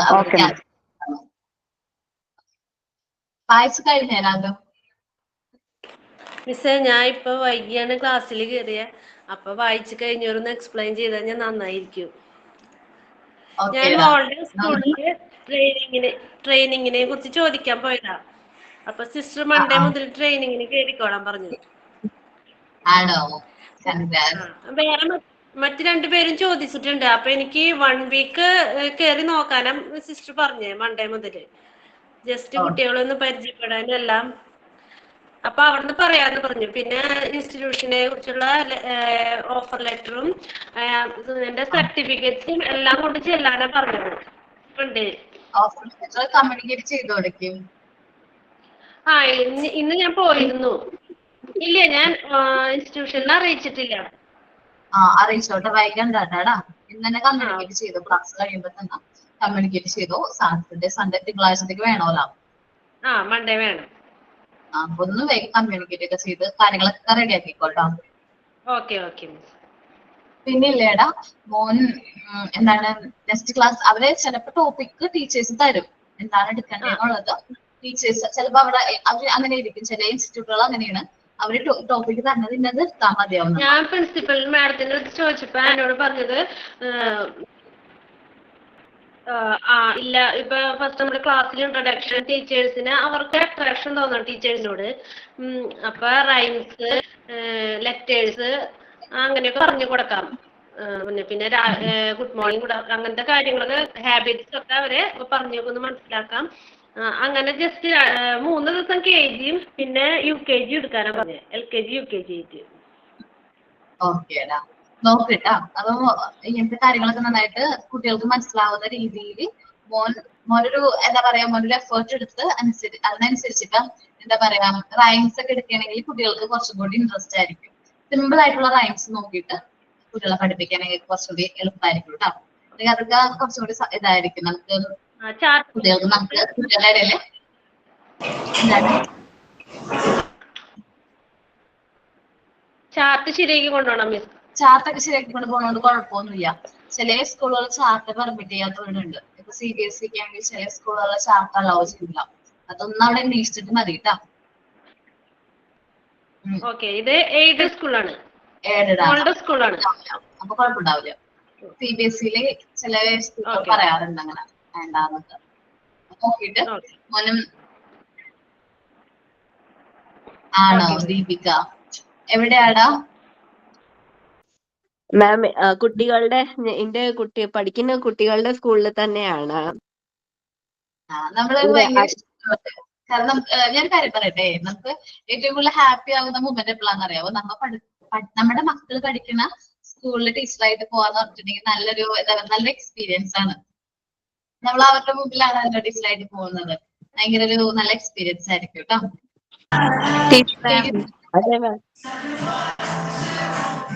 മാം ട്രെയിനിങ് ഇപ്പോ തന്നെ നമ്മൾ ചെയ്യണമെന്നുണ്ടോ? ക്ലാസ് അങ്ങനൊന്നുമില്ല. ഇപ്പൊ എല്ലാവർക്കും ട്രെയിനിങ്ങിന് പോകാനായിട്ട് സാഹചര്യം ഉണ്ടാവുന്നില്ല. നമ്മളിൽ തന്നെ അമ്മമാരായവരുണ്ടാവും, കുഞ്ഞു കുട്ടികളൊക്കെ ഉള്ള ആൾക്കാരുണ്ടാവും. അപ്പോ അവർക്ക് പറഞ്ഞിട്ട് കോഴ്സ് കംപ്ലീറ്റ് ചെയ്തതിനു ശേഷം കുട്ടീനെ ഇതേപോലെ നഴ്സറിയിലോ അങ്ങനെ എന്തെങ്കിലും ആക്കിയിട്ടൊക്കെ പോകാനുള്ള പ്ലാനോടുകൂടി നമ്മൾ ഈ കോഴ്സ് കണ്ടിന്യൂ ചെയ്യുന്ന ആൾക്കാരുണ്ട്. അപ്പൊ അതുകൊണ്ട് അങ്ങനെ ഇപ്പൊ കഴിയുമ്പോ തന്നെ ചെയ്യണമെന്ന് നല്ല നിർബന്ധമില്ല. പക്ഷെ ഇതിന്റെ ഒപ്പം തന്നെ ബാലൻസ് ആയി പോവാണെങ്കിൽ നമ്മളെ കോഴ്സ് കംപ്ലീറ്റ് ആവണേക്ക് മുമ്പായിട്ട് പോവാ, 1 മാസം മുമ്പ് അങ്ങനെ പോയാൽ കുഴപ്പമില്ലല്ലോ. ഒന്നുമില്ല. കാരണം എന്താ പറയുക, കോഴ്സ് കംപ്ലീറ്റ് ആവുന്നതിന് മുമ്പായിട്ട് പോവാണെങ്കിൽ കോഴ്സ് കഴിയുമ്പോഴേക്കും നമുക്ക് ഈ സർട്ടിഫിക്കറ്റ് കിട്ടും. നമുക്കിപ്പോ ഒരു 6 മാസം അടുപ്പിച്ചായിട്ടുള്ളൂ. നിങ്ങൾക്ക് ഈ കോഴ്സ് കംപ്ലീറ്റ് ആവുമ്പോഴേക്കും ഒരു 6 മാസത്തെ എക്സ്പീരിയൻസ് സർട്ടിഫിക്കറ്റും കൂടി കിട്ടുകയാണെങ്കിൽ നമുക്ക് എന്താണ് കുറച്ചും കൂടി മറ്റുള്ള ഇന്റർവ്യൂസിനൊക്കെ പോകുമ്പോൾ നമുക്കതൊരു ബെനിഫിറ്റ്സ് ആണ്. സർട്ടിഫിക്കറ്റ് ഉണ്ട്, എക്സ്പീരിയൻസ് ഉണ്ട്. ഓക്കെ, അങ്ങനെ ട്രെയിനിങ് 1 മന്ത് ഒക്കെ പറ്റുള്ളൂ മാം. 1 മന്ത് ട്രെയിനിങ് നമ്മൾ 1 മാസമൊക്കെ അല്ലേ ടീച്ചേഴ്സ് തരുള്ളൂ അവിടെ മറ്റുള്ള സ്കൂളിലൊക്കെ? ചില സ്കൂളുകള് ഡിഫറൻസ് ഉണ്ട് കേട്ടോ. ചിലവര് ചിലപ്പോ 6 മാസത്തേക്കൊക്കെ പോണവരുണ്ടാവും. ചില ഇൻസ്റ്റിറ്റ്യൂട്ടിലൊക്കെ കുറച്ച് ടീച്ചേഴ്സ് ഒന്നും അവൈലബിൾ അല്ലാത്ത ഇൻസ്റ്റിറ്റ്യൂട്ടിലൊക്കെ ആണെങ്കിൽ 6 മാസം കിട്ടും. ചിലപ്പോൾ വേക്കൻസി അനുസരിച്ച് ആവുമ്പോ നമ്മള് പോണതുണ്ടാവും. അങ്ങനെ അപ്പൊ ഓരോരുത്തര് ആ ഒരു രീതിയിൽ ട്രെയിനിങ്ങിന് പോവാൻ താല്പര്യം എന്ന് വെച്ചാല് കംഫർട്ടബിൾ ആണ് എന്ന് നിങ്ങൾക്ക് ഉറപ്പുണ്ടെങ്കിൽ, അതേപോലെ എനിക്ക് 1 വീക്ക് കയറാനാ പറഞ്ഞത്. ആണല്ലേ? 1 വീക്ക് ചിലപ്പോ ലീവ് ആയി, ഏതെങ്കിലും ടീച്ചേഴ്സ് ലീവ് ആണെങ്കിൽ അതിനനുസരിച്ച് അഡ്ജസ്റ്റ് ചെയ്യാനൊക്കെ ആയിരിക്കും. കുഴപ്പമൊന്നുമില്ല. ഓക്കെ, വായിച്ചു കഴിഞ്ഞ എല്ലാവരും? നമ്മുടെ കൂടെ പഠിക്കുന്ന റസിയ എന്നതാ ട്രെയിനിങ് ചെയ്യുക. അപ്പം പുള്ളിക്കാരോട് പറഞ്ഞു ജൂൺ തൊട്ട് കണ്ടിന്യൂ ചെയ്തോളാം.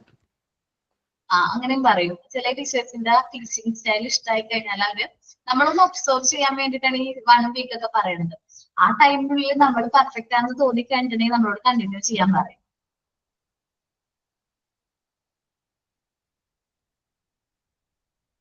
എത്ര കൂടുതൽ നമുക്ക് ട്രെയിനിങ് ഒക്കെ എടുക്കാൻ പറ്റുന്നോ അത്രയും നല്ലതെന്നേ ഞാൻ പറയുള്ളൂ. എന്റെ അഭിപ്രായമാണ്, എന്റെ പേഴ്സണൽ അഭിപ്രായമാണ്.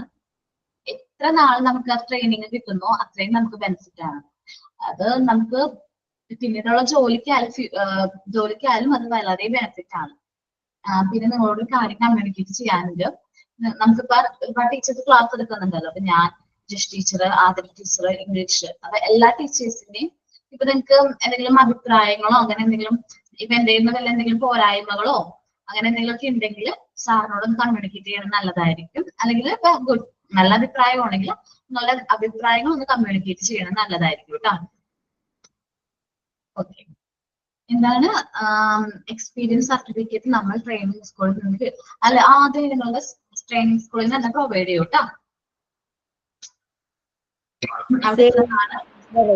ഒരു ഡൗട്ട് ഉണ്ട് മിസ്. അവസാനത്തെ ഈ ഡ്രാമ, നോവൽ, സ്ക്രിപ്റ്റ് അതെങ്ങനെയാണ് മിസ് ഒന്ന് പറഞ്ഞുതരാമോ? ഡ്രാമ, നോവൽ, സ്ക്രിപ്റ്റ് അത് ഒരു മിനിറ്റ് ഇടാം. അത് ഡ്രാമ എന്ന് പറയുമ്പോൾ കോൺവെർസേഷൻസ് ടൈപ്പ് സ്റ്റോറീസ് ഉണ്ടാവില്ലേ? നമ്മളിപ്പം കോൺവെർസേഷൻ ടൈപ്പുള്ള സ്റ്റോറീസ്, സംസാരിക്കുന്ന രീതിയിലുള്ള അത് ഡ്രാമയിൽ വരും, കോൺവെർസേഷൻ ടൈപ്പ് സ്റ്റോറീസ്. പിന്നെ എന്താണ് മൈമുണ്ട്, പ്രസന്നമായിട്ട് ചെയ്യുന്ന അപ്പൊ അതിന് കണ്ടന്റ് കണ്ടന്റ് മാത്രം എഴുതിയാൽ മതി. എന്താണ് അവിടെ നമ്മൾ ചെയ്യേണ്ട ആക്ടിവിറ്റി എന്തെന്നാണെന്നുള്ളത് എന്റെ കണ്ടന്റുകൾ എഴുതാം. പിന്നെന്താ ചോദിച്ചത്? പിന്നെ നോവലുകൾ ഞാൻ പറഞ്ഞ പോലെ ഏതാ നോവല് നല്ലത്?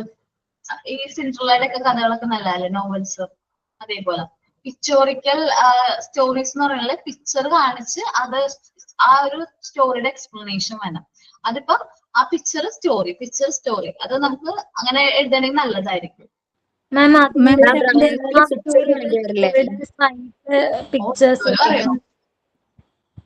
ഓരോരുത്തരും പറയോ? ഞാൻ പറഞ്ഞോട്ടെ മാം. ഈ പിക്ചോറിയൽ സ്റ്റോറിയുടെ കൂടെ തന്നെയല്ലേ നമ്മളിങ്ങനെ എഴുതേണ്ടത്? അപ്പൊ ഈ ലെഫ്റ്റ് സൈഡ് പിക്ചർ ഒട്ടിക്കണോ? ലെഫ്റ്റ് സൈഡ് പിക്ചർ ഒട്ടിച്ച് ലെഫ്റ്റ് സൈഡിൽ എഴുതിയാലും കുഴപ്പമൊന്നുമില്ല കേട്ടോ. അല്ല, ഇങ്ങനെയാവുമ്പോ നമ്മൾ അതിന്റെ കൂടെ തന്നെ ഇങ്ങനെ ഒട്ടിച്ച് എഴുതുമല്ലേ? അപ്പൊ ഇപ്പുറത്ത് സെപ്പറേറ്റ് ആയി എഴുതണോ അല്ല ഒട്ടിക്കണോ എന്നാ ചോദിച്ചത്. ഒട്ടിച്ച് കുഴപ്പമില്ല കേട്ടോ. ഞാൻ ഇതെടുത്തില്ല, എന്താണ് എന്റെ റെഫറൻസ് ബുക്കൊന്നും എടുത്തിട്ടില്ല, അതേപോലെ സിലബസും ഇല്ല. നിങ്ങളുടെ സിലബസ്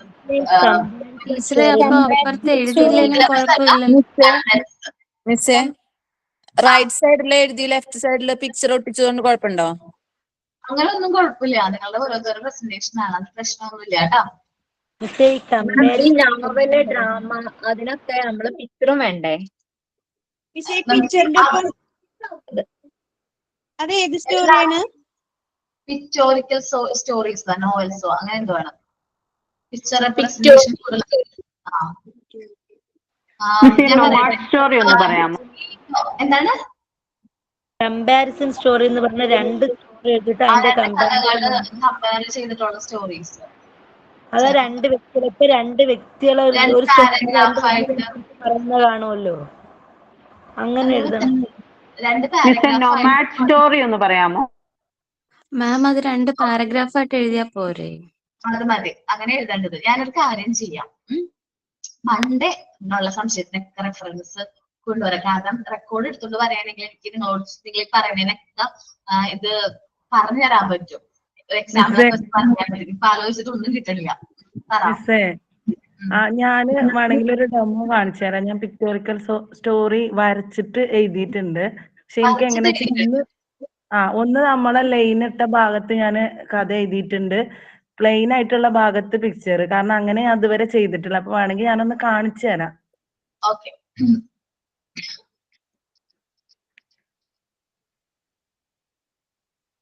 കാണുന്നുണ്ടോ മാം?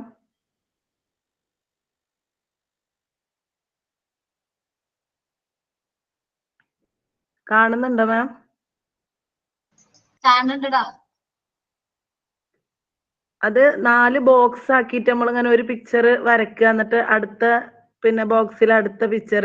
അത് നമ്മൾ എവിടെ എത്തി? ആമയും മുയലും പന്തയം വെച്ചിട്ടുള്ള കഥ. ഇനി ഡൗട്ട് ഒന്നുമില്ല. പിക്ചോറിക്കൽ സ്റ്റോറിക്ക് പിക്ചർ റെപ്രസെന്റേഷനും സ്റ്റോറിയും കൂടി എഴുതുന്നതാണ് പിക്ചോറിക്കൽ സ്റ്റോറീസ് എന്നുള്ളത്. ഇനി ബാക്കി എന്തെങ്കിലും ഡൗട്ട് ഉണ്ടെങ്കിൽ നെക്സ്റ്റ് ക്ലാസ്സിൽ നോക്കാം കേട്ടോ. ക്ലിയർ ചെയ്ത് തരണം. ഏതാണ് കമ്പാരിസൺ സ്റ്റോറി? ബാക്കിയൊക്കെ ക്ലിയർ ആയി.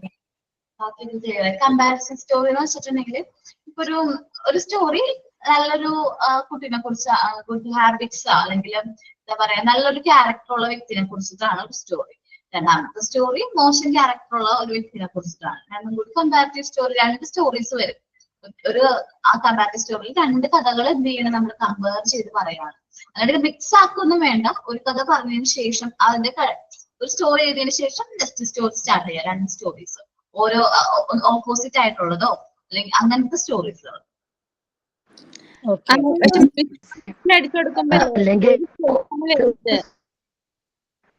ഒരു മിനിറ്റ് പറ. സ്റ്റോറിയിൽ 2 ക്യാരക്ടേഴ്സ്, ഡിഫറെന്റ് ക്യാരക്ടേഴ്സ് കമ്പയർ ചെയ്താൽ പോരെ? ഒരു സ്റ്റോറിയിൽ 2 ഡിഫറെന്റ് ക്യാരക്ടേഴ്സ് കമ്പയർ ചെയ്ത് അപ്പൊ ഒരു സ്റ്റോറി എഴുതിയാ പോലെ? അങ്ങനെയാണെങ്കിൽ അങ്ങനെയായാലും മതി കമ്പാരിറ്റീവ് സ്റ്റോറി. ഞാനിപ്പോ ഞാനെങ്ങനെ രീതി പറഞ്ഞേന്നുള്ളൂ. നൊമാഡ് ഒന്ന് പറയാമോ? നൊമാഡ് സ്റ്റോറി ഓർമ്മയുണ്ടെങ്കിൽ ഒന്ന് പറയാമോ? നിക്കട്ടെ, ഞാനല്ലേ ബുക്ക് എടുത്തിട്ട് വരാം. ഒരു മിനിറ്റ് കേട്ടോ. എന്നാ വേണ്ട മിസ്സേ, ഡിസ്റ്റർബൻസ് ആവണമെങ്കിൽ അടുത്ത ദിവസം മതി. ഇല്ല ഞാനിപ്പോ കൊടുക്കാം.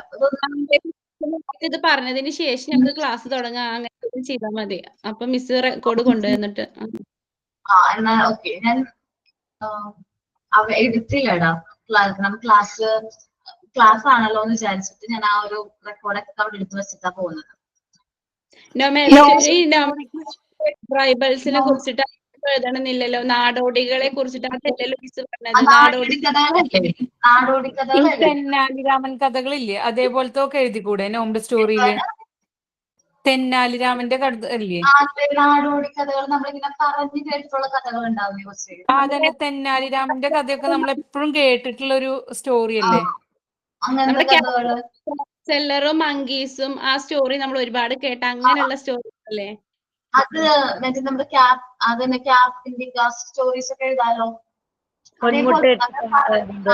നമ്മളിങ്ങനെ പറഞ്ഞ് ഒരുപാട് കേട്ട് പഴകിയ സ്റ്റോറി അല്ലേ നൊമാഡ് സ്റ്റോറി എന്ന് പറയുന്നത്? നമ്മ ഒരുപാട് കേട്ട് പഴകിയ സ്റ്റോറിയാണത് നാടോടി കഥകൾ. നമ്മൾ ഒരുപാട് കഥകൾ അങ്ങനത്തെ ഉണ്ട്. നൊമാഡ് സ്റ്റോറിയിലെ ട്രാവലേഴ്സ് ആൻഡ് ദ ട്രീ എന്ന് പറഞ്ഞിട്ട് ആ സ്റ്റോറി ഒക്കെ എഴുതാൻ പറ്റില്ല മാം? ഇപ്പൊ ട്രാവലേഴ്സിനെ കുറിച്ച് കുറിച്ചൊക്കെ എഴുതാൻ പറ്റും. ഇപ്പൊ രണ്ടുപേര് കുറെ യാത്ര ചെയ്ത് ഒരു മരത്തിന്റെ താഴെ പോയിരുന്നു, അങ്ങനെയൊക്കെ ട്രാവൽ ചെയ്ത സ്റ്റോറീസ് എഴുതാൻ പറ്റും. നൊമാഡ് സ്റ്റോറിയിൽ ട്രാവൽ അങ്ങനെയൊക്കെ എഴുതാൻ പറ്റും.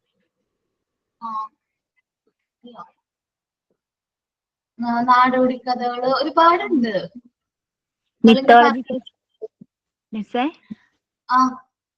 മിത്തോളജിക്കൽ സ്റ്റോറി കിടക്കുന്നു. എന്താണ് mythological stories? Historical and mythological stories അല്ലേ? അതെ. ഹിസ്റ്റോറിക്കൽ ആയിട്ട് നമ്മള് എന്താ പറയാ, ചരിത്രപരമായിട്ടുള്ള എന്തെങ്കിലും സ്റ്റോറീസ് എഴുതാം. ഞാൻ എക്സാമ്പിൾ ചുമ്മാ പറയാം. ഈ മിത്തോളജിക്കൽ സ്റ്റോറീസിന് ബെസ്റ്റ് എക്സാം ലിറ്റിൽ കൃഷ്ണ ഒക്കെ എഴുതാലോ മാം? ഏതാണ്? ലിറ്റിൽ കൃഷ്ണ ഇംഗ്ലീഷിലൊക്കെ ഉണ്ടല്ലോ. ലിറ്റിൽ കൃഷ്ണ അതേപോലത്തെ അങ്ങനെ ഹിസ്റ്റോറിക്കൽ ആയിട്ടുള്ള സ്റ്റോറീസ്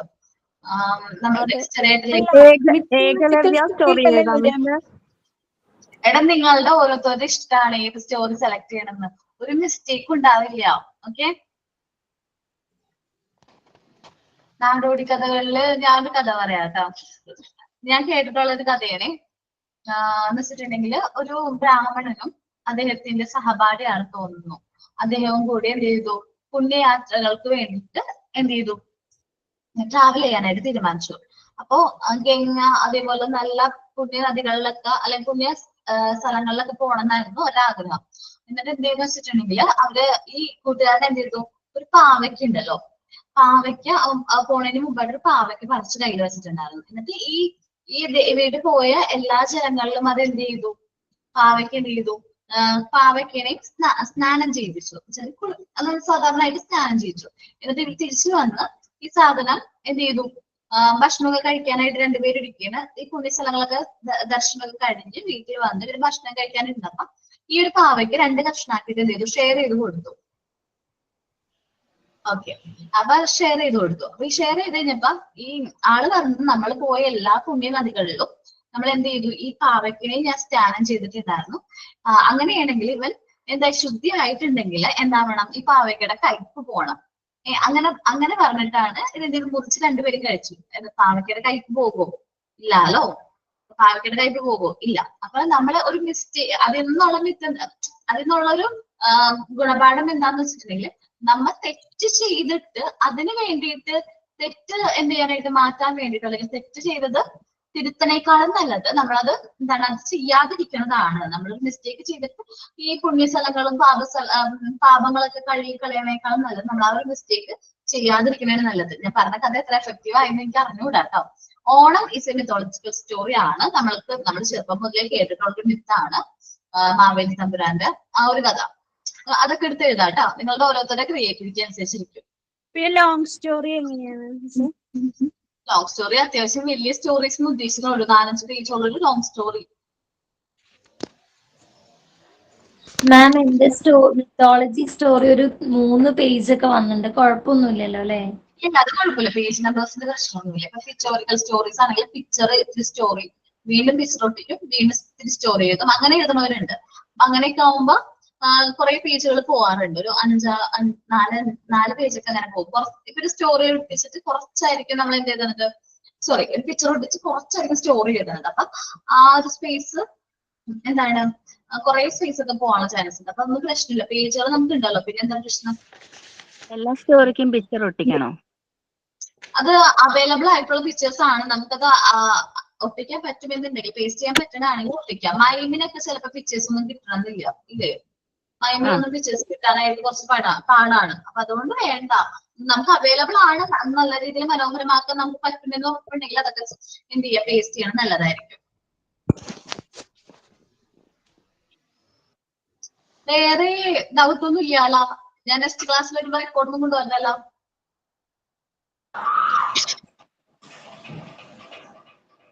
മാം എന്റെ ഫസ്റ്റ് റെക്കോർഡ് കംപ്ലീറ്റ് അല്ല.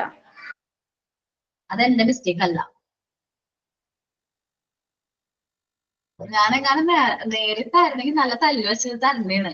ആ ഫസ്റ്റ് റെക്കോർഡ് ചെയ്യാൻ വേണ്ടിയിട്ട് മാക്സിമം ടൈമും തന്ന് നിങ്ങളെ കൊണ്ട് ടൈം പറയിപ്പിച്ച്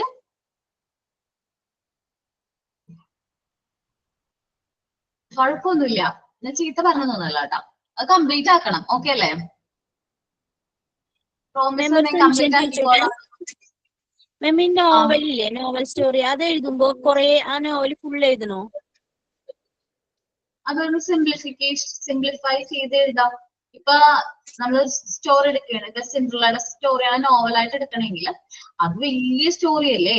അതിൽ ഇമ്പോർട്ടന്റ് ആയിട്ടുള്ള ഭാഗങ്ങൾ മാത്രം വെച്ചിട്ട് ചെറിയ സ്റ്റോറി ആയിട്ട് നമ്മൾ ബുക്കുകളിൽ കണ്ടിട്ടില്ലേ? പഠിക്കാനുള്ള കുട്ടികൾക്ക് ബുക്കുകളിൽ കണ്ടിട്ടില്ലേ? ചെറിയൊരു സ്റ്റോറി ഒരു 4-5 ചാപ്റ്റേഴ്സ് മാത്രം. എന്താണ്? കുറച്ച് എഴുതിയിട്ട് അവർ നിർത്തും.